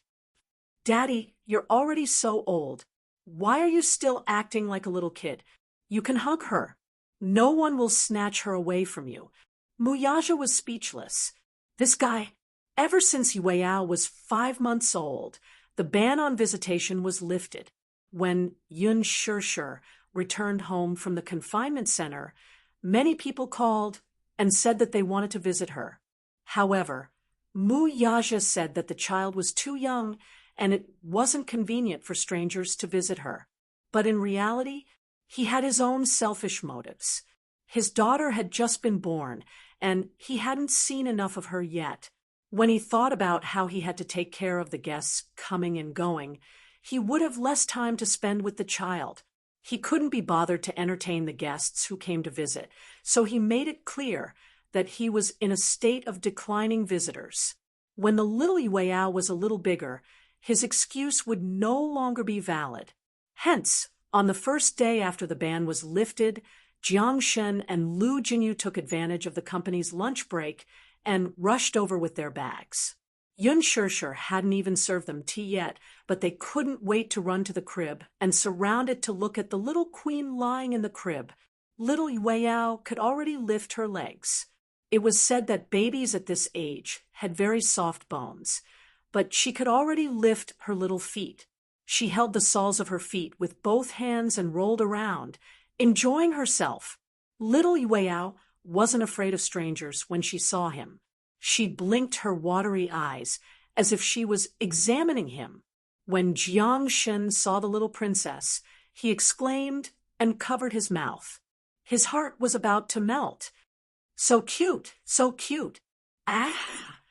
Jiang Shen was a well-known lolicon. Lu Jinyu joked that if he gave birth to a daughter in the future, he would definitely be the world's top daughter slave. He loved beautiful little princesses the most. When he saw little Yue Yao, it was as if he had lost his life. Little Yue Yao had already grown up. Her fair and tender skin looked as if it could be broken by the slightest breeze. It was as fair and flawless as a freshly peeled shell. Other than her frighteningly thick eyelashes, she resembled Yun Shirshir more. Her nose was still indistinguishable, but just by looking at the sharp tip of her nose, she seemed to have inherited Muyaja's high nose bridge. It was very exquisite. Her little mouth was small and cherry pink. She looked like Yun Shirshir. Chapter 3149. They had specially rushed over while Muyaja was in a meeting at the company. If Muyaja were around, he probably wouldn't bear to let them touch even a strand of her hair. Yun Shirshir saw Jiang Shun's eager expression, and then turned to look at Lu Jinyu, whose eyes were glistening at the side. How could she bear to reject them?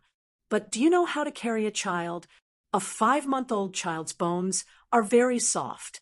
You have to be careful when carrying her. Yes, I've carried a child before. I know how to carry a child. After Jiang Shun's older sister gave birth to her second child, he had carried a child. He had also asked his older sister for some tips on how to carry a child. Hence, he was rather confident in carrying a child. Yu Yu and Xiao Yichen stared at them from the side. When Jiang Shun successfully carried little Yueao into his arms, Yu Yu took a closer look at him. She was really relieved when she saw that Jiang Shun indeed knew how to carry a child. This small detail fell into Yun Shirshir's eyes, and she didn't know whether to laugh or cry. Are these two guys going to follow in their father's footsteps and become cis-obsessed from now on? However, not long after Jiang Shun carried the little princess in his arms, he saw that little Yueao had stopped moving and was staring at him eagerly. Suddenly, she turned her head and glanced at Yun Shirshir, who was standing at the side and looking at her with a smile. Suddenly, the corners of her mouth wrinkled slightly. It was as if a storm was brewing under the calm surface. Jiang Shun saw her little face contorted. Before he could figure out what was going on, he saw little Yueao clench her little pink fists and open her mouth to cry. Wah wah! Little Yueao had never liked to cry. However, whenever a stranger carried her, she would be very shy. When there was no room for her to struggle, she knew how to express her dissatisfaction by crying. Otherwise, how could she be described as a noble little queen? Now, she was very good at recognizing people. Apart from Mu Yaja, Gong Jie, and Yun Shirshir, even Yu Yu and Xiao Yichen seemed to be condescending to be carried by these two little guys. It was fine if it was for a short period of time, but if it was for a longer period of time, she would get impatient and cry even harder. This little Yueao wasn't someone who could be controlled by ordinary people. Even Yun Shirshir was surprised. When he was young, Yu Yu's. Back then, no matter who carried him, he just didn't smile and would keep a straight face, but he didn't cry so easily either. However, this Yueao was very arrogant. It was not a problem for Muyaja and Gong Jie to carry her. However, even when Hua Jin carried her, she was very repulsed. Yun Shirshir said, Hua Jin, you didn't breastfeed her or change her diapers. Naturally, Yueao doesn't like you. However, Hua Jin felt extremely aggrieved. He wanted to change her diapers, but there were always people lining up to do something like changing diapers. For example, Muyaja, Gong Jie, and Yun Shirshir. How could he have a chance? He didn't have the experience of being a stay-at-home dad. Everyone thought that he was clumsy, but who hadn't gone through the process? Moreover, there was a period of time when Hua Jin went to film saying that he wanted to earn money for little Yueao's milk powder. However, Mu Yaja emphasized, I'll earn money for the milk powder. Then I'll earn money for Yueao's toys. Okay. Chapter 3150. However, Jiang Shun felt aggrieved. How long had he held her in his arms? It hadn't even been half a minute. Why was she crying so hard? She wasn't giving him any face at all. Seeing this, Yu Yu finally felt satisfied. He was overjoyed. Ha ha! I knew it! How could little sister be so easily hugged? My little sister is very prideful. Not just anyone can hug her. She's very shy with strangers. If she doesn't like someone, she won't even let him hug her for a second. He emphasized the word, someone she doesn't like. Jiang Shun felt that he was being attacked for no reason. He protested innocently. I've only just met the little princess for the first time. If it weren't for Boss, I would have won the little princess's heart long ago. What are you talking about? You're not loving at all. Why aren't you comforting Uncle Jiang? Instead, you're gloating at his misfortune. Because he can't hug little sister for long. If he hugs her for too long, she'll cry too. He doesn't give her any face at all. Xiao Yichen mercilessly exposed him. Yu Yu's smug face instantly darkened. His little face fell as he rebuked Xiao Yichen. Do I need you to expose me? You make it sound as if you can hug her for a long time. I deliberately timed it last time. Xiao Yichen said self-righteously. I hugged Yueyao for 3 minutes and 11 seconds before she cried. Yun Shishir found it interesting and asked, then how long did you persist in hugging little sister? 1 minute and 59 seconds. Xiao Yichen put his hands on his waist, feeling very proud of himself. Yu Yu's face darkened even more. He glared at Xiao Yichen angrily. Lu Jinyu found the two little fellows too adorable. He was convulsing with laughter at Xiao Yichen's serious tone. These two little fellows were too funny. Little Yueyao saw that they were chatting happily and seemed to have neglected him. So he cried even louder. Yun Shishir was about to say that she would take over when Lu Jinyu volunteered. Let me try carrying him instead. Jiang Shun refused. Lu Jinyu said, you must think that you'll lose face if Yueyao laughs if I carry you. Are you scared? Who said I'm a coward? Jinyu, it's the same even if you carry him. This little guy is very good at recognizing people. If you don't believe me, you can try. Naturally, Lu Jinyu refused to admit defeat. He walked forward and carefully took the baby Yueyao from his hands. As soon as he took the baby, the Yueyao saw that it was someone else. However, when it opened its eyes and saw that it wasn't the person it wanted, it seemed to be angry and cried louder. It even raised its two stubby legs and kicked Lu Jinyu fiercely. How much strength could a 5-month-old baby have in his legs? Moreover, Lu Jinyu often worked out and had a lot of strength in his arms. Her kick didn't hurt or itch at all. He didn't feel anything at all. However, it was obvious that the little fellow was very repulsed by him. Jiangshin was smug when he saw this. See, I told you, this little Yueyao can recognize people. She'll cry even if you carry her.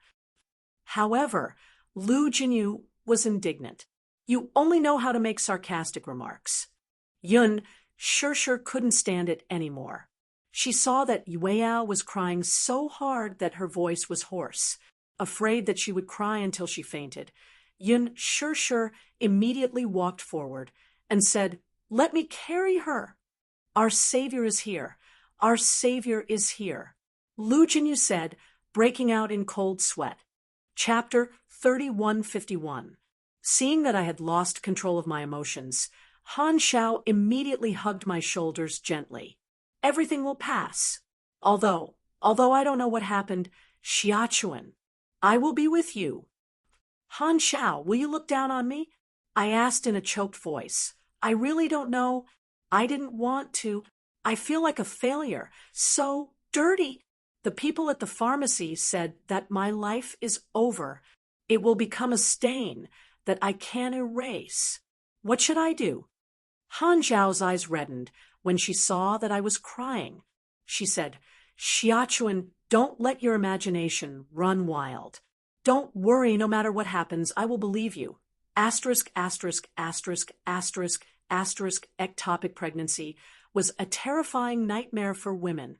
I didn't know what ectopic pregnancy meant when I was young, and I didn't know that ectopic pregnancy couldn't be aborted with medicine. It could be fatal. At that time, because of my shame, I didn't dare to step into a place like the hospital. In my heart, doctors were sacred.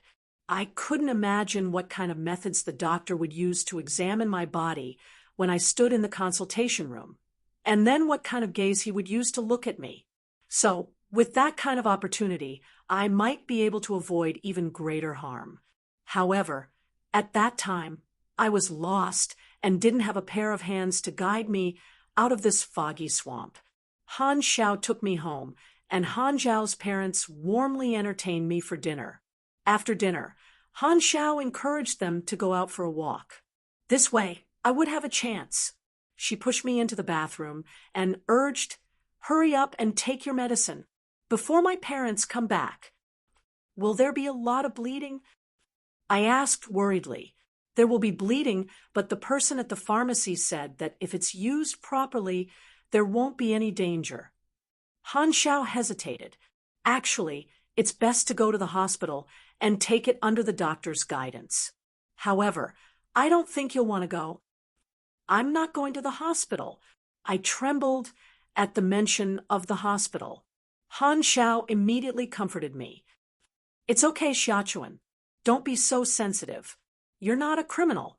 Why would I force you to go to the hospital?" I glanced at her gratefully. "Thank you, Han Xiao." She nodded and closed the door considerately. I sat on the toilet and opened the box. Then I quickly glanced at the instructions and swallowed the medicine with warm water. At first, there wasn't any reaction when I took the medicine. Just as I was worried that the medicine wouldn't work, about 10 minutes later, when I stood up and was about to leave, I felt a sharp pain in my stomach. What was different from the pain of menstruation was that this kind of pain was the pain of falling. It was as if something was fiercely sawing at something in my stomach, pulling it down by its roots. I slumped to the ground, holding my stomach as I knelt on the spot. I was in so much pain that I broke out in cold sweat. I put on a sanitary pad in advance, but the blood gushing out made me feel like my pants were about to be soaked. I was so embarrassed that I didn't know what to do. It was so painful that my brain felt numb. Chapter 3152. I'm sorry. I'm sorry. I apologized in a panic, but I couldn't tell who I was apologizing to. To the pitiful and innocent little life in my stomach, or to the bathroom. I wiped the floor in pain, but just as I wiped the floor clean, it got dirty again. I took a tissue to wipe it again. The more I moved, the worse the pain in my stomach became. I grabbed my clothes tightly, not daring to take off my pants or face the strange situation of my body. I wanted to call Han Xiao, but I was afraid that she would see me in such a sorry state. At that time, the entire world would spin, and all the scenery would become blurry and unfamiliar. I struggled to get up from the ground, but the pain made me kneel on the ground. My body curled up like a shrimp, shivering. I suddenly felt cold. My whole body was cold. Outside the door, Han Xiao suddenly knocked. "Xiaochuan, how are you? Are you done? My parents are coming back soon." I'm not done yet," I suddenly said with a sobbing tone. "Han Xiao, I'm sorry. I think I dirted the bathroom. I'll clean it. Clean it before opening the door." Han Xiao was stunned for a moment before she suddenly opened the door, hurriedly. "Did you bleed a lot? Xiaochuan, open the door. Open the door first." But I didn't dare to open the door. I was afraid that if I opened the door and Han Xiao walked in, she would hate me too. After a while, Han Xiao stopped knocking on the door and left in a hurry. Then I vaguely heard the footsteps of two people outside the door, one in front and one behind. Xiao Xiao, where's your classmate?" In the bathroom." "Oh." I thought that her parents must be back, but I couldn't open the door at all. I hadn't tidied up the bathroom yet. I stood up with the help of the wall, only to see a pool of blood on the ground while I was unconscious. My lips trembled as I tried to get a clean tissue, but the more I panicked, the more I made a mess. I forced myself to lean against the wall. My vision turned black, and I lost consciousness for a moment. When I opened my eyes again, I heard Han Xiao knocking on the door in a panic. "Xiaochuan, Xiaochuan, open the door. Xiao Xiao, why was your classmate in there for so long?" Is she not feeling well? Dad, Mom, go back to your room. I'll take good care of her. I lost consciousness again. When she woke up again, she heard the sound of someone knocking on the door. Outside the door, Su Chi's anxious voice could be heard. He's been inside for so long and hasn't responded. Something must have happened. Why did you take so long to call me? I don't know, either. Out of the way.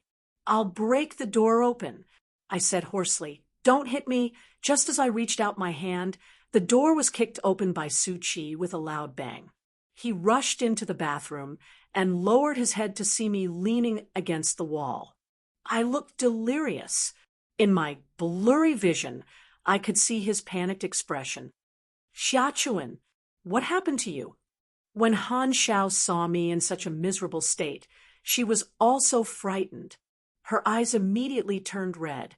Hurry up and send me to the hospital. Send him to the hospital. What's going on? Su Chi questioned in a low voice. How did she end up like this?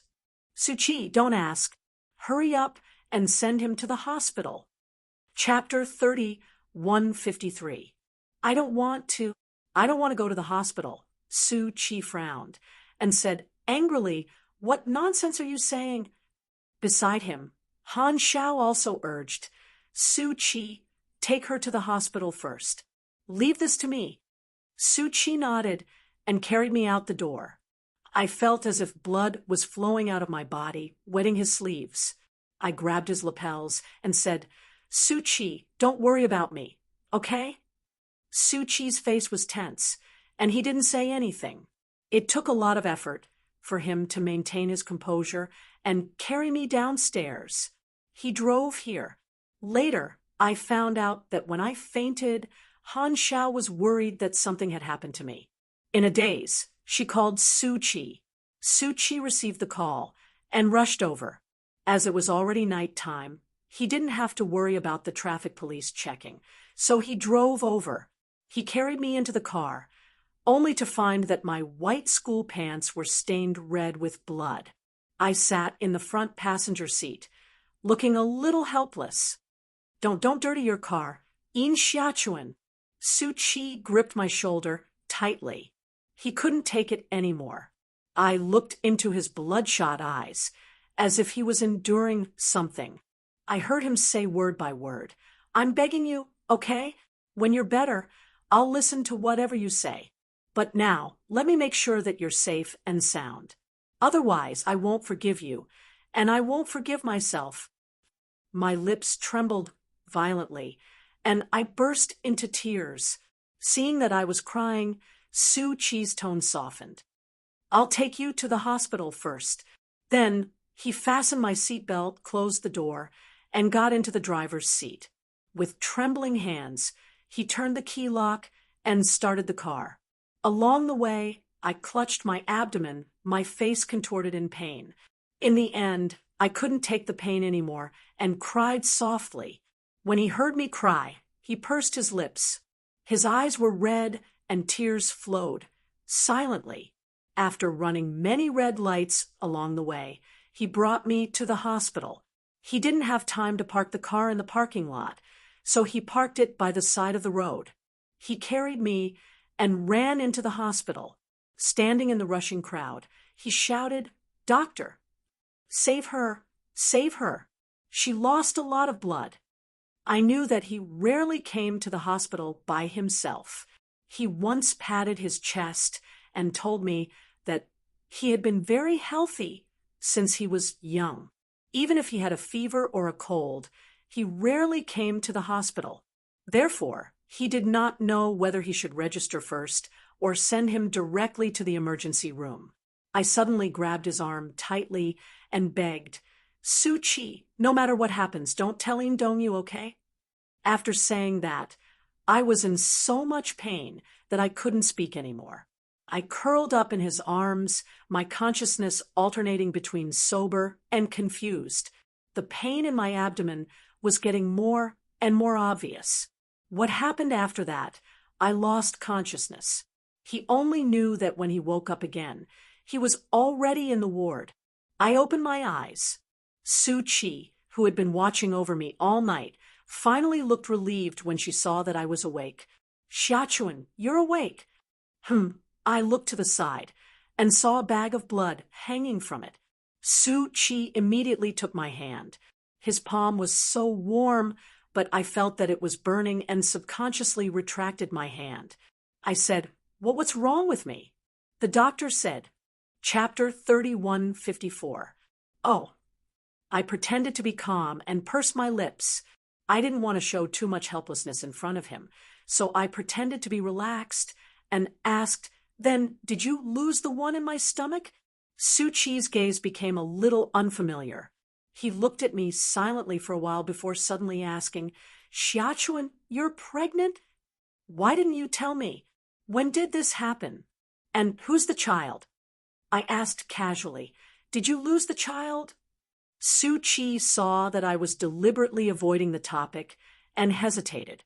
Perhaps he was understanding that under such circumstances, he couldn't sit down and talk about it properly.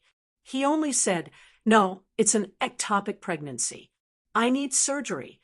His expression was so gloomy that I didn't know how to continue. Then I pursed my lips, a little embarrassed, but I had to be thick-skinned and say, Can you lend me some money? When I'm better, I'll go to work. No matter what, I'll definitely pay you back. Su Chi lost control and said, Who wants you to pay me back? Do you need to borrow money from me? No, I have to pay you back. I said calmly, I don't want to owe you anything. Su Chi was silent for a long time. He covered his eyes weakly and took 2 deep breaths before saying in a choked voice, Xiaochuan, so, is this why you're avoiding me? Is that why you don't want to continue dating me? Do you think I'll despise you? I silently tugged at the blanket and looked at the white sheets, unmoved. Su Chi, don't worry about me. You don't owe me anything. There's no need to do so much for me. Xiaochuan, don't torture me, okay? Su Chi stared at me, his eyes red. He suddenly looked away and lowered his head to hide his wet eyes. He didn't look at me anymore, probably because he felt that he was too much of a disappointment.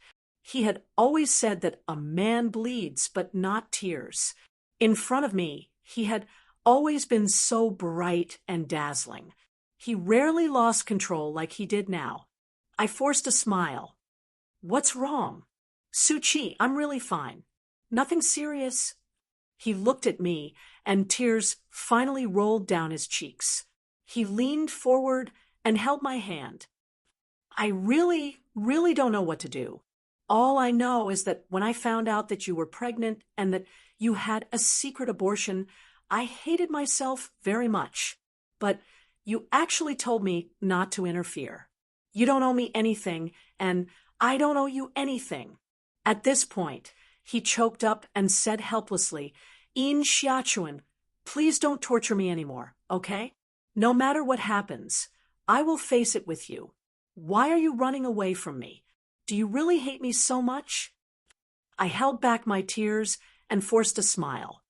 Su Chi, thank you, but after what happened, it's hard for me to continue being your girlfriend as if nothing happened. If you really care about me, can you do me a favor? What is it? I don't want my family to know about this. I suddenly gripped the blanket tightly and said with difficulty, You know, if something like this happens, the family will be very angry. I need you to think of a way for me. Su Chi asked, Do you not want your family to know, or do you just not want Dongyu to know? Chapter 3155. Su Chi was silent for a long time before suddenly saying, Xiaochuan, do you know? If I could start my life all over again, no matter who you like, even if you're using me, I'd be willing to be used to the end. If I could do it all over again, I definitely wouldn't let go of your hand. My heart skipped a beat. He said, Just now, Han Xiao called Dongyu and said that you're staying at her house. As for what happens after that, I'll think of a way to help you apply for leave from school. As for your family, I'll think of something else. It was actually a relatively simple matter to deal with the school. He found a few mature people to imitate my father's tone and lie that I was sick at home. He also asked Han Xiao to bring a leave request. As for my family, I've also thought of a way to deal with it. Before the surgery, I only needed to take some medicine orally during the few days I was hospitalized. After the nurses left, I changed my clothes and went home quietly. The next morning, I pretended to go out to school and then returned to the hospital. The nurses were less strict with me, so after the ward rounds in the afternoon, I changed my clothes and secretly took the car home. When I got home that afternoon, I opened the door and found that my mother had already cooked dinner. To my surprise, Linley was there too. She sat on the sofa while Dongyu started to clean up the dishes. Looking at the mess on the table, I guessed that they had already eaten dinner. Linley was chatting with my father. I stood at the door, a little stunned.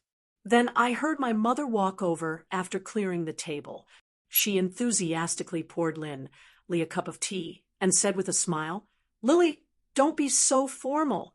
Treat this as your own home." I'd thought that my family would be worried about me after I hadn't been home for a day. However, they acted as if I didn't exist. Linley took the teacup reservedly and took a sip. She smiled and said, "Thank you, Auntie." My mother laughed. "Why are you being so polite?" As she spoke, she smiled at my father and said, "Look, Lily is such a pretty girl. I heard that she has good grades and is one of the top students in class. In the future, she'll definitely get into a key university." "That's right, that's right," my father echoed. My mother said half-jokingly, "Lily, come to our house often in the future. It's rare for Dongyu to bring a girl home. Since you're good classmates, remember to visit often. Aya, if my future daughter-in-law can be like you, I will wake up laughing in my dreams." Mom, Dongyu frowned at the side. Out of the corner of his eye, he noticed the entrance, and his gaze fell on me. He immediately stopped what he was doing. Linley laughed. "Annie, you don't say that." I hugged my bag tightly and walked silently to my room. Perhaps it was because I made so little noise that everyone only noticed me when I appeared in the living room. My mother turned around and saw me. Her expression turned cold as she said sarcastically, "Yo, you know to come back too? To think that you still know about this family. Wretched girl." When Dongyu saw me, he put down his work and walked over. He lowered his head and asked, "Where have you been these past few days?" I turned my face away from him and whispered, "I'm going back to my room." As she spoke, she avoided him and walked towards her room. He caught up with me and grabbed my arm. He frowned when he saw how pale my face was. "Why do you look so pale?" Chapter 3156. Dongyu, don't worry about her." Mother said angrily, "She has a home and doesn't want to go home. I don't know where she's fooling around. She's only in her teens and she's already so troublesome. I think she's grown up. The exams are coming up soon. Let's see what she's going to do. If she can't get into high school, she'll have to fend for herself." My expression turned even uglier when I heard this. Dongyu said unhappily, "Mom, cut it out. Xiaochuan is already so old and has her own opinions." Mother didn't say anything else. Dongyu took my arm into the study and closed the door. He looked down at my face and asked in a low voice, "Where have you been these past few days?" I was at Han Zhao's house." "You're lying." Dongyu saw through my lie at a glance. "You can lie to anyone, but you can't lie to me. Look into my eyes and speak." I pushed him away forcefully and said angrily, "Dongyu, that's enough. You're the one who distanced yourself from me. What's this about?" Dongyu's face was ashen as he said, "You're my sister. It's my responsibility to care about you." I let out a cold laugh and ignored him. I placed my bag on the table and suddenly rummaged through it to find his notebook. These were his homework notes from middle school. He'd given them to me to copy. I subconsciously rubbed my hand against my pants until I thought I'd wiped it clean and wouldn't dirty his things. Then I handed the notebook back to him. Here, take it back. I didn't look at his face, but I heard his voice turn slightly cold. Are you done copying? Yes. You understand everything? Yes. Then, Dongyu saw my cold attitude and thought that it would be difficult for me to talk to him again. He took a deep breath and said, "Sleep early. Good night." It was only after he left the room that I opened the drawer and took out the diary. I flipped through the thick pages and wrote down today's diary. I'd kept the habit of keeping a diary since I was in the 4th grade of primary school. At that time, I liked to write down everything that was going well, unhappy, happy, and unhappy, as well as secrets related to Dongyu in my diary. To me, keeping a diary was like pouring out all my unspeakable secrets into a tree hole. The diary is like my tree hole. Every night, before going to bed, I would hide in this tree hole and silently tell it about my worries. Because in this world, it seemed that only by talking to oneself could one unreservedly vent one's hidden thoughts. When would even Dongyu be unable to keep everything to himself? The growth of a person was like building a thick fortress for oneself and hiding oneself within it. It was as if the stronger the fortress, the safer one would feel. The older one grew, the more guarded one would be, and the harder it would be for one to get close to others. When he was young, no matter who his friends were, they could talk about anything. They were like happy little birds, unable to hide their thoughts. However, as he grew up, he realized that there were fewer and fewer people close to him. The secrets in his heart also increased, and the burden on his back became heavier. As he walked on, he was already staggering. In short, humans were creatures with strong instincts. When his fingers touched the fire, it would be so hot that he would subconsciously retract his hand. When one touched something sharp, one would be injured. Knowing the pain, one would also know to shrink back. Chapter 3157. Sometimes I felt like a hopelessly stubborn idiot. I gripped the blades so tightly that my hands were covered in blood, but I refused to let go. Opening the diary, I wrote with difficulty on this page. Liking someone I shouldn't have is like sailing against the current with no end in sight. It's hard to advance or retreat. Liking you and love are the same thing. They're inseparable. If I give up, I'll give up everything.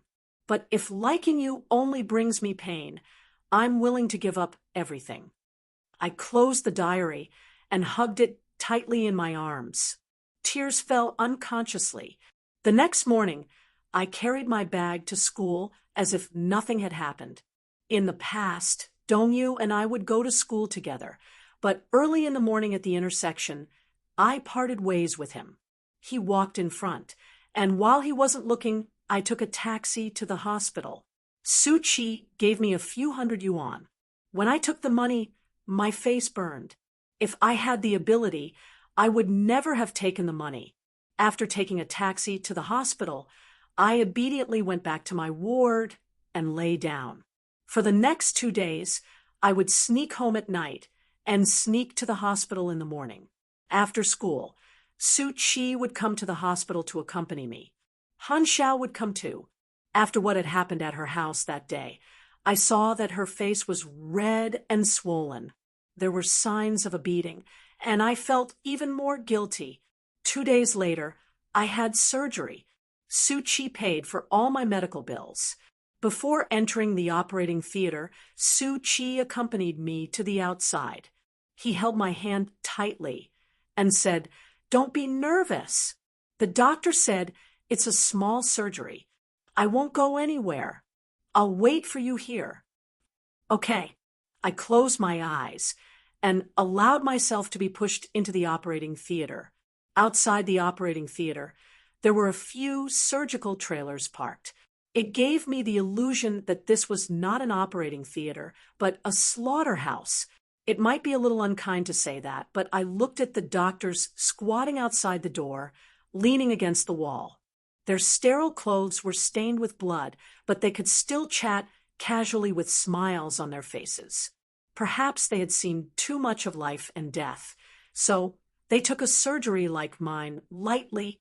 After the anesthetic, I lost consciousness. When I woke up again, I was in the ward. I opened my eyes, only to see an empty ceiling. Suchi? As soon as the anesthetic wore off, the pain came again and again. I forced myself to sit up. When I leaned against the headboard, I saw that the room was full of people. There was Dongyu, Daddy, Mommy, Suchi, Han Xiao. I was frightened by the scene in front of me. I didn't know if I was dreaming or in reality. I didn't know why they would appear here. Suchi stood at the side with a gloomy expression. Dongyu sat by the bed, without a word. Mom, I opened my mouth in a daze and spat out a word with difficulty. Seeing that I had woken up, my mother's anger flared up again. In the next second, she rushed over, grabbed my hair, and slapped me twice.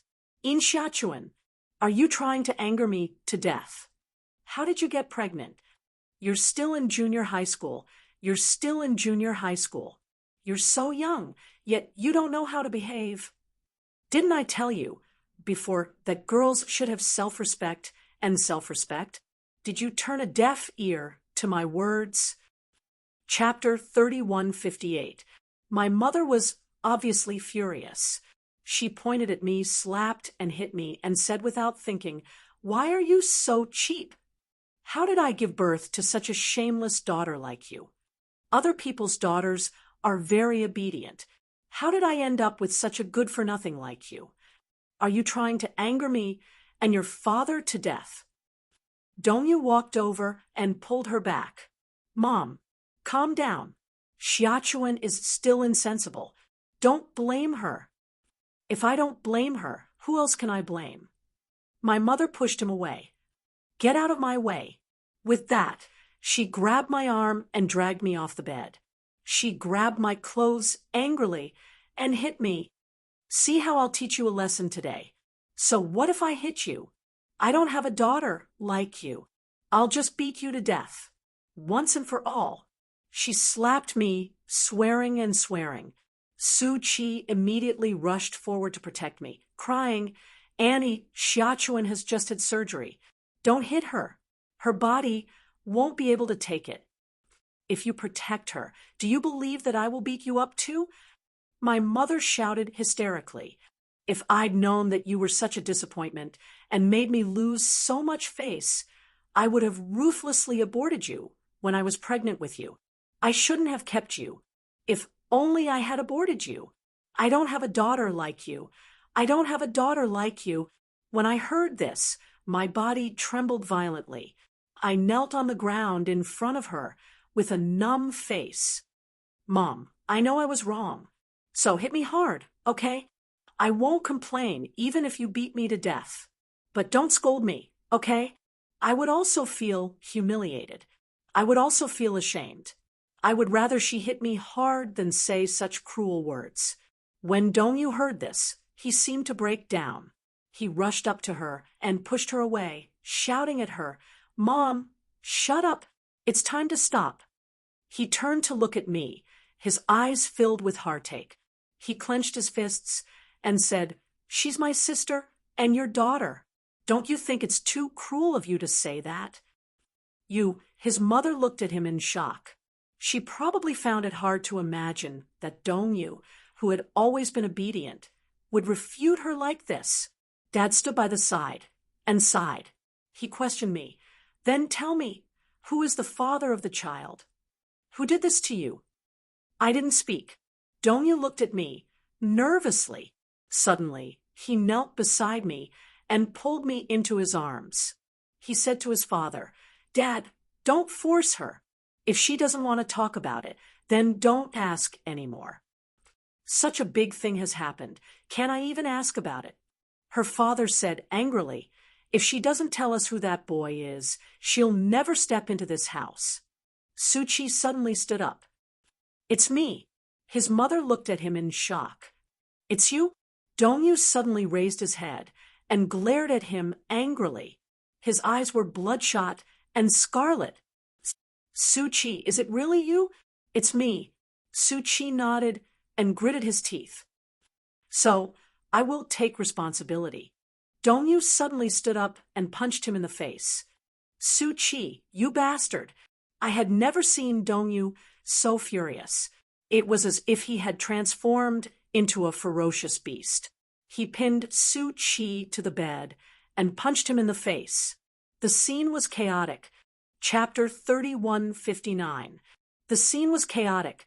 Even I was shocked and couldn't react for a long time. My father immediately stepped forward to stop him. Su-Chi pushed Dongyu away and said angrily, Dongyu, calm down. However, Dongyu grabbed him by the collar with both hands and glared at him. He roared, I warned you, I warned you. Su-Chi, I covered my ears and screamed, stop hitting him. Everyone was stunned and turned to look at me. My body swayed as I said weakly, it's not him. What? Dongyu was stunned as well. Su-Chi frowned slightly. Before he could stop me, I said again, it's not him. It's really not him. So stop hitting him. Stop hitting him. Han Xiao couldn't stand it anymore. She came over and hugged me, pleading, Uncle, Auntie, I know I have no right to speak. This is your family matter, but Xiaochuan knows she's in the wrong. But what does she know? How much care have you guys shown her? She doesn't know anything. When she makes a mistake, you only know how to hit her and scold her. But who really cares about her? Han Xiao started crying. If one has to pay the price for doing something wrong, Xiaochuan has already paid the price. Isn't that enough? Isn't that a heavy enough price? Are you heartbroken for her? Or are you heartbroken for your own reputation? I bit my lip hard to stop my tears from falling. In the past, whenever I made a mistake, my mother would question me angrily whenever I cried. How could I have the cheek to cry after doing something wrong? I didn't have the face to cry, so I tried my best not to. I didn't want to make them angry anymore. Not at all. I had no idea how the farce ended. I only knew that my parents insisted on returning the medical fees to Su-Chi, and then went back. They left Dongyu and Su-Chi to take care of me. At that time, I didn't know how Dongyu felt when he stood guard by my bedside, or how he looked at me with those eyes. All I knew was that he was lying next to me, hugging me tightly even in his sleep. It was as if he wanted to give me the greatest sense of security he could possibly give me. I looked at his face. His eyes were closed, and he looked calm. However, his brows were slightly furrowed. Even in his sleep, it was hard to calm down. I also wanted to hug him tightly, but every time I raised my hand in the air, I would retract it resentfully. She couldn't hug him. If he didn't approach her, he wouldn't have any thoughts about her. If you don't touch it, your heart won't be affected. We could no longer be like when we were young. When we were in our hometown, I would hug him, pinch his nose from time to time, ravage his hair, and then lean on him to listen to his stories. But now we can't do that anymore. After I was discharged from the hospital, my father applied to the school, saying that I was unwell, and went through the procedures to suspend my studies. So I rested at home, shut myself in my room, and ate very little. Occasionally, I would read a book or write a diary. Every time Dongyu returned home from school, he would come to my room and sit by my side, accompanying me silently. He didn't speak much, and I rarely spoke to him. I would just hold the drawing board and draw casually on it. Sometimes he would come over and put his arm around my shoulder, saying something to me, but I didn't seem to hear him. Chapter 3160. I sealed myself in a very narrow spiral shell, hiding and refusing to go out. Sometimes Su-Chi wanted to look for me, but my parents repeatedly forbade us from seeing each other. He would call the landline at home. I didn't have a phone in my room. When my mother received his call, she would scold him and hang up. However, he still persevered and called every 2 or 3 days. As for me, it was as if I had lost my mind. I held the diary and wrote. As I wrote, tears fell. I wiped them clean and continued to draw. I asked him in the diary, have you ever liked me, even just a little? How great would it be if we weren't siblings? If you weren't Dongyu, or if my name wasn't Xiaochuan, then when we met as usual, the impossible would become possible. However, if you weren't Dongyu and I wasn't Xiaochuan, would our lives have intersected? Was it really a shameful thing to fall in love with someone you shouldn't? I knew that I wouldn't get a response, but I still poured out the questions in my heart in the diary. The days passed in a daze, until one day I heard some unusual movements outside the house. Dongyu, what's wrong with you? Hubby, come quickly. Dongyu is covered in injuries. When I heard this, I nervously opened the door and walked out. I saw Dongyu kneeling on the ground in the living room, covered in injuries. His face was covered in bruises, and the blood clot at the corner of his eye was especially heavy. It looked like someone had punched him hard. When I saw this, I pounced on him like a madman and asked in a panic, "Brother, what's wrong with you?" Dongyu raised his eyes to look at me, but the corners of his lips curved into a gentle smile. "That person's name is Fang Liang, isn't it?" I was stunned as if I had been struck by lightning. He put his arm around my shoulders and pulled me into his embrace. He gently stroked my back and forced a smile. He gently coaxed me, "Don't be afraid, okay? I've already taught that person a lesson for you." As he spoke, his voice choked with sobs, and he hugged me even tighter. "Don't be afraid. Even if it's hell, I'll be with you." I saw tears fall from his eyes, and my heart ached so much that it was suffocating. What the hell happened? Her mother and father were pacing around anxiously. Outside the door, Suchi chased after him. He was also covered in injuries. His school uniform had been torn a few times, and there were obvious signs of being hit on his face. He walked up to Dongyu, panting slightly. He glanced at me again, clenched his fists, and silently released them. I immediately realized what had happened. I slumped to the ground, my heart clenching. It all started when Suchi and Dongyu bumped into a group of young men on their way home. One of them was Fang Liang. Fang Liang told Suchi that he was going to the bar to have fun, but his car had been detained by his family, so he had asked Suchi to borrow his car. Suchi said that the keys were at home, so Fang Liang said that he wanted to go back to get them. On the way, Suchi unintentionally mentioned my name. As I was grounded and could hardly leave the house, he could only get news of me from Dongyu. When Fang Liang heard my name, he found it familiar. After asking, he suddenly smiled contemptuously and said, "Oh, so it's her." Chapter 3161. Have you forgotten? That day, we went to the KTV to sing. Your little girlfriend was there too. Why?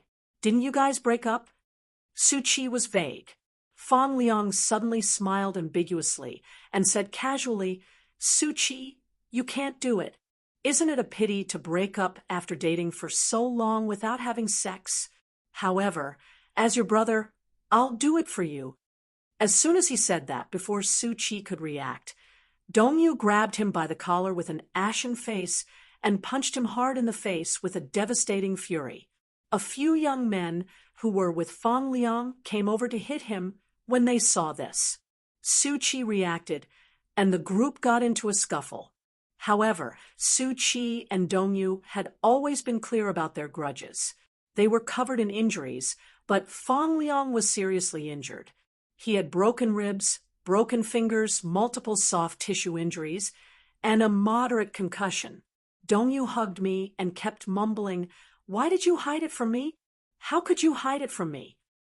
I hugged his waist helplessly, tears streaming down my face. Not long after, the police arrived and brought Su Chi and Dongyu back to the police station for investigation. I took a taxi with my parents and rushed to the police station. Only then did I find out that Fong Liang had been seriously injured. As it involved serious injuries, this was no longer a simple fight between students. Any minor injuries would constitute a criminal case. Soon, Fong Liang's relatives arrived. They were a man and a woman. The man claimed to be Fong Liang's brother, and the woman was Fong Liang's mother. The two of them were arrogant and showed off in front of the police station, saying that they would severely punish the two criminals, Su Chi and Dongyu. Beating someone up at such a young age. Fong Liang's mother was dressed elegantly. It was said that the Fong family was considered a prestigious family in the capital. They came from the guest house and had a powerful background. I later found out about the rumors about Su Chi. Someone saw Su Chi accompanying a girl to the hospital for an abortion. I asked Su Chi about it, and he said that the girl was pregnant, but it wasn't his. He refused to say who had gotten her pregnant, saying that it was a secret. Only then did I know that this person was Fong Liang. Perhaps it was because of their family background and their father's background that no one dared to offend the Fong family. Fong Liang was the only child in the family, so he was spoiled since he was young. When he was in junior high school, he hung out with the youths in society. When he was in high school, he drove luxury cars to nightclubs and bars. His father wanted to arrange a good future for him. Through his connections, he arranged for him to go to a famous university. However, he was not in the mood to study at all. After 2 years, he quit school and stayed at home. Now that Fong Liang was seriously injured and in the hospital, the Fong family must be furious. Therefore, when they were at the police station, they were so arrogant that they were cursing. Who are the two students who beat up my brother? Stand out. I'm going to break their legs today. On the surface, the police pretended to sternly stop them, but they didn't do anything substantial to stop them. It seemed that they were more or less afraid of the Fong family's power. On several occasions, when Fong Liang's brother found out that we were Dongyu's family, he pretended to rush up to us. If the police hadn't stopped him, he would have swung his fist at us. His mother was so scared that she was trembling and out of her wits. Chapter 3162. While I was on tenterhooks, I heard Fong Liang's mother say angrily outside the door, "My son has always been very precious. Since he was young, no one dared to touch him. Now he's lying in the intensive care unit, his life and death unknown. Sentence them. We must sentence them. They're so ruthless at such a young age. Won't they become murderers when they grow up? These two students are destined to be the scum of society. It's not too much to sentence them to death. If the law can't sentence them, my Fong family is not to be trifled with. Just wait and see."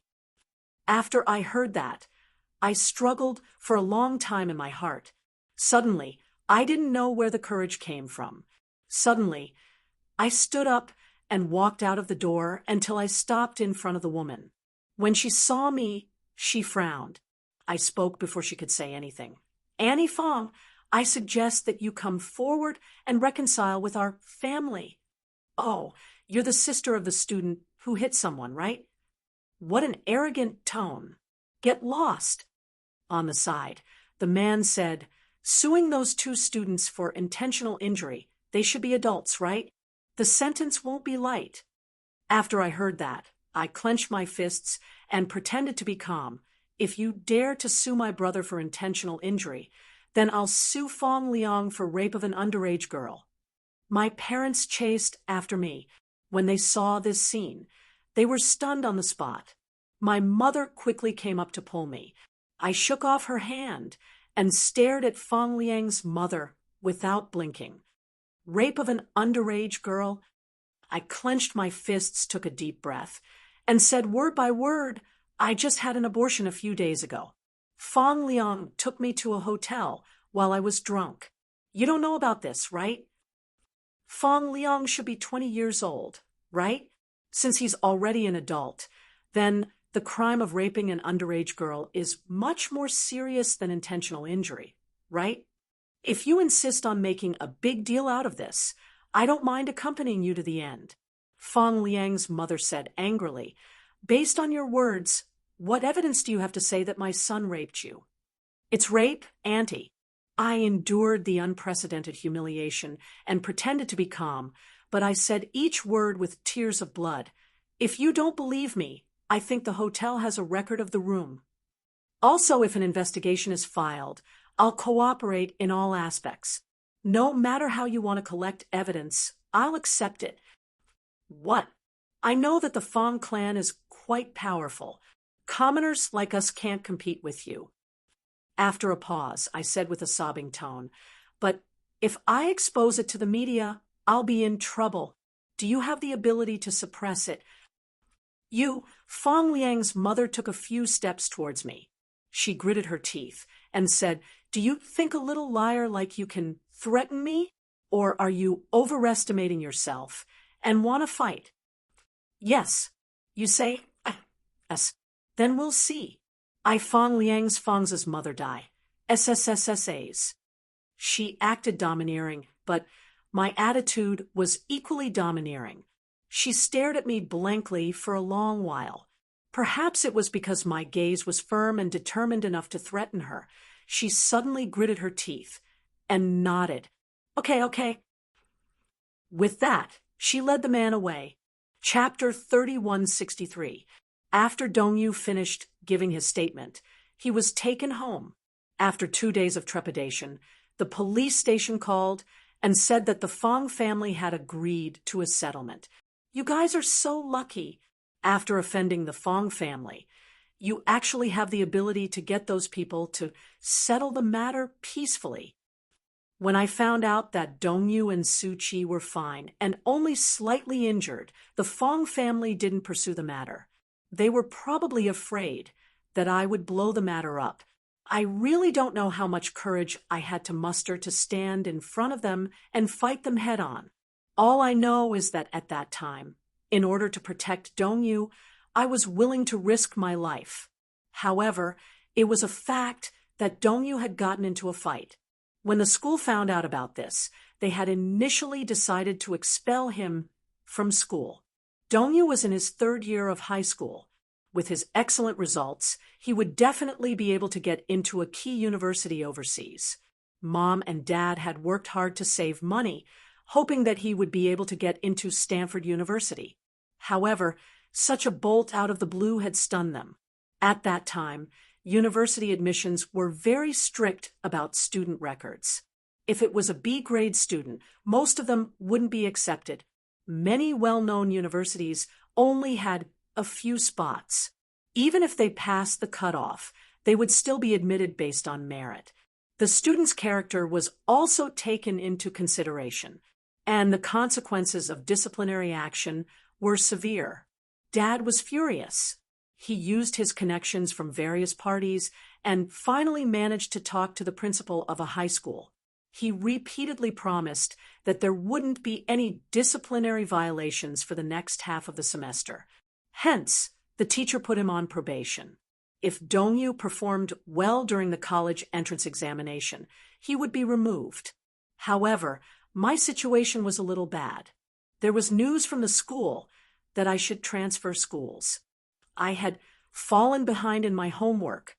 In addition, I had skipped classes and stayed out all night. The school had the intention of dissuading me. Mom had been conflicted about my transfer. Until one day, when I returned to the study after taking a shower, I saw my mother sitting in my study with my diary in her hand. Her eyes were fixed on it, and her entire body was trembling with anger. My heart skipped a beat. I rushed forward and snatched the diary back, hugging it tightly in my arms. Mom, the diary is my asterisk. How could you peek at it? Asterisk. Peek. Mom stood up, her gaze cold. It's all thanks to you that I peeked. Otherwise, I wouldn't have known what dirty thoughts you had about Dongyu. Dirty, this word had completely defeated me. I gripped the edge of the diary tightly as tears burst out of my eyes. In Xiachuan, do you still know what shame is? Who is Dongyu to you? He's your brother. How could you have such thoughts about him? Don't you know how to blush? Don't you feel ashamed? Halfway through her sentence, she angrily wiped the tears from the corner of her eyes and cried out of anger. Seeing this, I stood to the side in shame. I wanted to explain, but I couldn't say anything. Do you know what you're doing is indecent? I almost screamed. I know. She was stunned.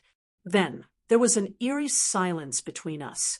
I didn't dare to look at her, but stood awkwardly against the wall, pressing my lips together and crying. Mom suddenly stood up and pretended to be calm as she said to me, "It just so happens that your aunt and I discussed sending you abroad to study a few days ago. I think you've lost your mind, so it's time to send you abroad. Wake up your head." Chapter 3164. I was stunned when I heard this. She brushed past me and walked out of the door. I hurriedly grabbed her hand, but she shook it off mercilessly. She walked to the sofa and sat down. She picked up the receiver and was about to dial. I threw down the diary and ran over. I knelt in front of her and begged, "Mom, don't send me abroad. I don't want to go abroad. I don't want to go abroad." She looked at me with a struggle in her eyes, but more than that, she was heartbroken. Suddenly, she put down the receiver and questioned me hysterically. "How long are you going to continue harming Dongyu?" I looked at her in shock. I didn't know that to Dongyu, I was actually a scourge. She continued to shout at me. "Because of you, he almost couldn't go to university and was almost sued. Dongyu has been very obedient since he was young. He dotes on you, but there's no reason for his life to be ruined by you." After a pause, she broke down and shouted, "If word gets out that his own sister likes him, what will outsiders think of him? Laugh at him. Do you really want to be a disgrace to him?" "Disgrace. I'm not a disgrace. I'm not a disgrace. I lost my mind and only wanted to stay at home. I begged bitterly, but my mother ignored me and chased me aside. She called my aunt. 'Hello, big sister, it's me. About the matter I discussed with you last time. I've thought about it. If we send Xiachuan to America to study, do we need to go through any procedures?' Ha. I've already thought about it. I'm not reluctant to send her abroad, so that she can see the world. All right, tell me, I'll remember." My mother took a pen and paper as she took notes. Passport. What else? When Dongyu and Dad returned home, I was curled up in the living room, hugging my knees and crying. Mom was sitting on the sofa, her face twisted as she wiped her tears with a tissue. Dad was a little surprised. He looked at us and asked, "What's going on?" "I've already discussed it with Big Sister. When we return to the country, we'll send Xiachuan over, and she'll study in America with her." After a pause, Mom added, "I've already made a decision on this matter." "Are you really going to send her abroad?" His father was a little surprised. He probably had the same idea before, but if he really wanted to send him abroad, he would feel a little reluctant and abrupt. "Why did you suddenly make such a decision?" Dongyu, on the other hand, was stunned. He looked at me, and then at his mother, his face full of shock. "Mom," Dongyu asked, "why did you send my sister overseas?" "I've already decided, so don't ask any more." "No," Dongyu said firmly, "you can't send my sister abroad." However, his mother was persistent. "Dongyu, I really can't let her hold you back anymore. You don't know, She pointed at me but didn't say anything. Dongyu looked at me, and then at the diary that had fallen not far away. He suddenly understood something. He dropped his arm weakly and clenched it tightly again. Then he said word by word, "Mom, please don't send my sister away. She is an inseparable part of my life. Don't you think it's too cruel to say that?" Chapter 3165. I really shouldn't have wanted her back then. I shouldn't have given birth to her. We can't afford to have such an insensible daughter. "Mom, please don't send me away," I begged Dongyu in a hoarse voice. "Brother, I don't want to study abroad." I begged Mom, but she won't listen to me. "Brother, does Dad not want me anymore? Does Mom not want me anymore?" "It's useless to say anything. I've already made an agreement with your aunt. When she returns to the country, I'll send you away." As she spoke, she stood up and walked towards the room. Dongyu suddenly knelt heavily on the ground. Finally, he broke down and cried bitterly. "Mom, I want her, even if you don't want her. I want her. If the whole world doesn't want her, I want her. If you send my sister away, I swear I'll be irreconcilable with you. Bastard, you shut up." His father slapped him in the face, pointed at him, and scolded, "Take back your words." "I want her." Dongyu was unbelievably stubborn. "You can't send her away." Slap. Another slap. I cried and hugged Dad's trouser leg. "Dad, stop hitting me. Stop hitting brother." Dad didn't even look at me.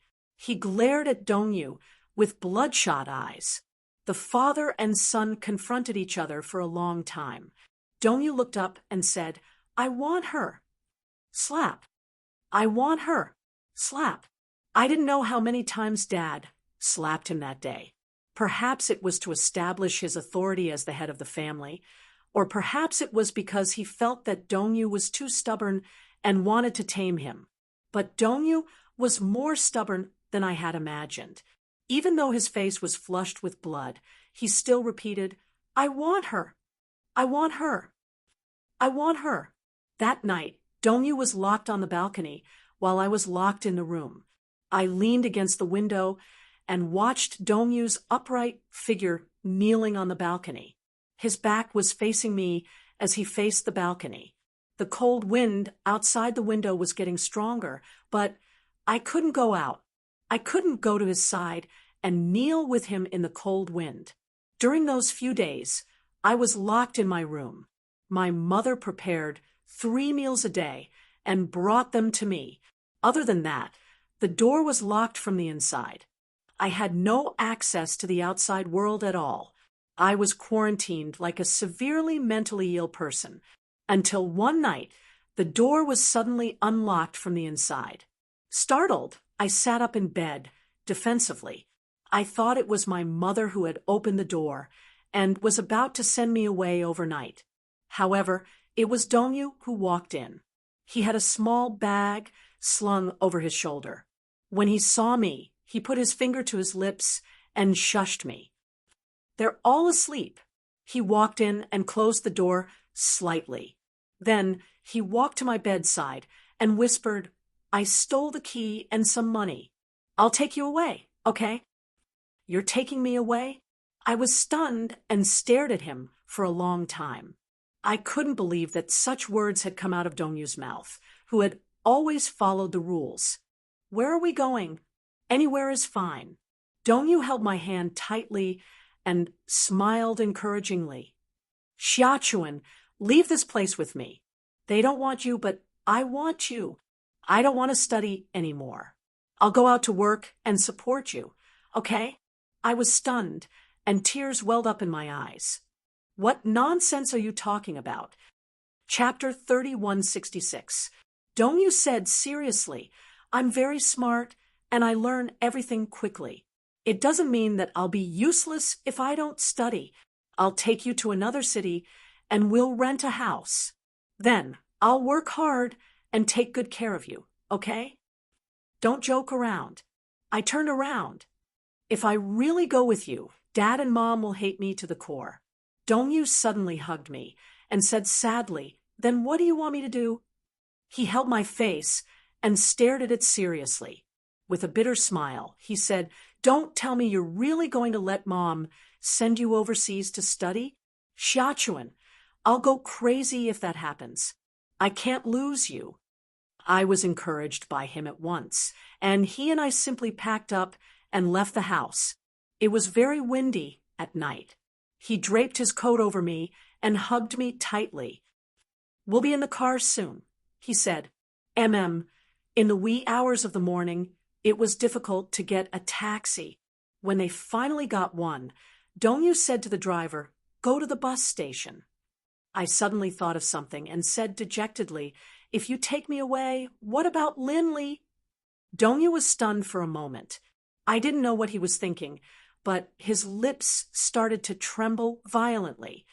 "If you can't bear to part with her, you don't have to leave." I smiled reluctantly. "It's okay. Going overseas isn't a life and death parting. I can still come back after I graduate. I'm sorry." Dongyu clenched his fists tightly, but he couldn't say another word for a long time. Later on, through Suchi, I guessed that Lin Li and he weren't really in a relationship. Lin Li did admire him, but the reason he agreed to date her was just to put on an act for me to see, so that I would give up on him completely at that time. Dongyu probably felt that dating Lin Li was the worst decision of his life. If Lin Li hadn't provoked me to a certain extent, perhaps I wouldn't have taken such an extreme path. He must have regretted it. He must have felt that he was the real culprit for all the injuries I'd suffered. When he arrived at the bus station, he walked to the ticket counter. Suddenly, he thought of something and rummaged through his bag. His expression froze. I was shocked and asked cautiously, "What's wrong, brother?" ID. Dongyu narrowed his eyes and tried to recall. "I think I left it at the entrance." I was stunned. "Is it a big deal if I don't bring my ID?" Dongyu gave me a conflicted look and then glanced at the ticket information. He suddenly turned to me and said, "Wait for me at the station for 30 minutes. I'll go back and get my ID." I was a little sensitive. "You're not regretting it, are you? Will you come back?" "No, I promise you, I will definitely come back." Since he didn't have a cell phone, he arranged for me to sit in one of the seats. "Sit here and don't move around. I'm afraid that I won't be able to find you." "Yes." He left in a hurry. I suddenly stood up and stared at his back as he left. Subconsciously, I kept reminding myself that this seemed to be the last view he would leave for me. Reality had proven that sometimes a person's sixth sense was extremely accurate. That night, I waited for him for 3 whole hours, but the person who came was someone I never expected. Enchanting. Chapter 3167. "Just take it that I'm begging you," she said in a sobbing tone. "Dongyu is Dad and Mom's only hope. He can't be destroyed by your whims. Do you understand? Just take it that I'm begging you to study abroad obediently, okay?" It was as if my soul had been sucked out. I gave up struggling and nodded. That night, my mother didn't take me home. Instead, she took me on a train to Shanghai. When my aunt arrived in Shanghai the next day, my mother couldn't wait to send me off. She didn't even give me a chance to say goodbye to Dongyu. I still remember that when the train started to move slowly, I seemed to hear someone calling out to me. A child in the next seat pointed out the window and said in surprise, "Daddy, someone's chasing the train." I couldn't help but follow the child's gaze and look out of the car.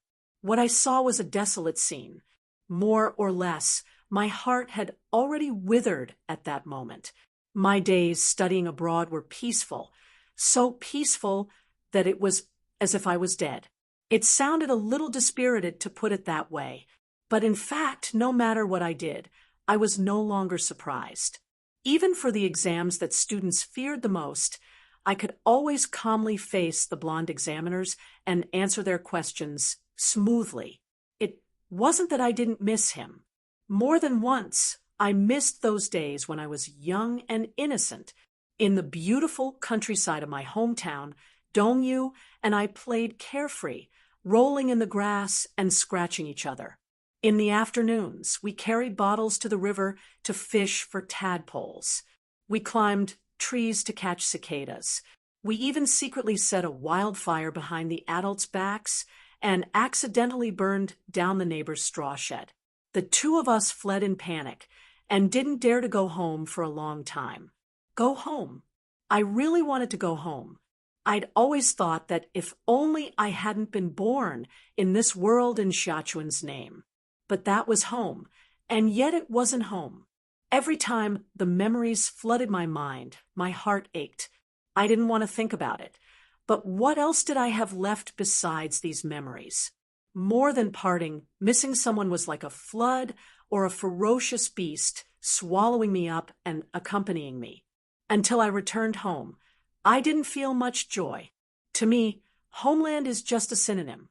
As I sat in the taxi and drove through those unfamiliar streets, I suddenly realized that I had missed more than 8 years in the past 8 years. After getting out of the taxi, I followed my mother into a brand new high-end apartment building. I thought that since the old building had been demolished, they must have given a lot of subsidies. In the elevator, my mom smiled and explained, "We live on the 14th floor now. When the demolition happened, it was our turn to draw numbers. The community director said that if we paid 10,000 yuan, we could choose our own floor. We specially chose this floor. It has good lighting and a view room. All 3 rooms face south. We specially reserved a big room with a balcony for you." I didn't say anything and just looked around in silence. Her mother continued, "The property in this neighborhood is very good. It's usually very quiet."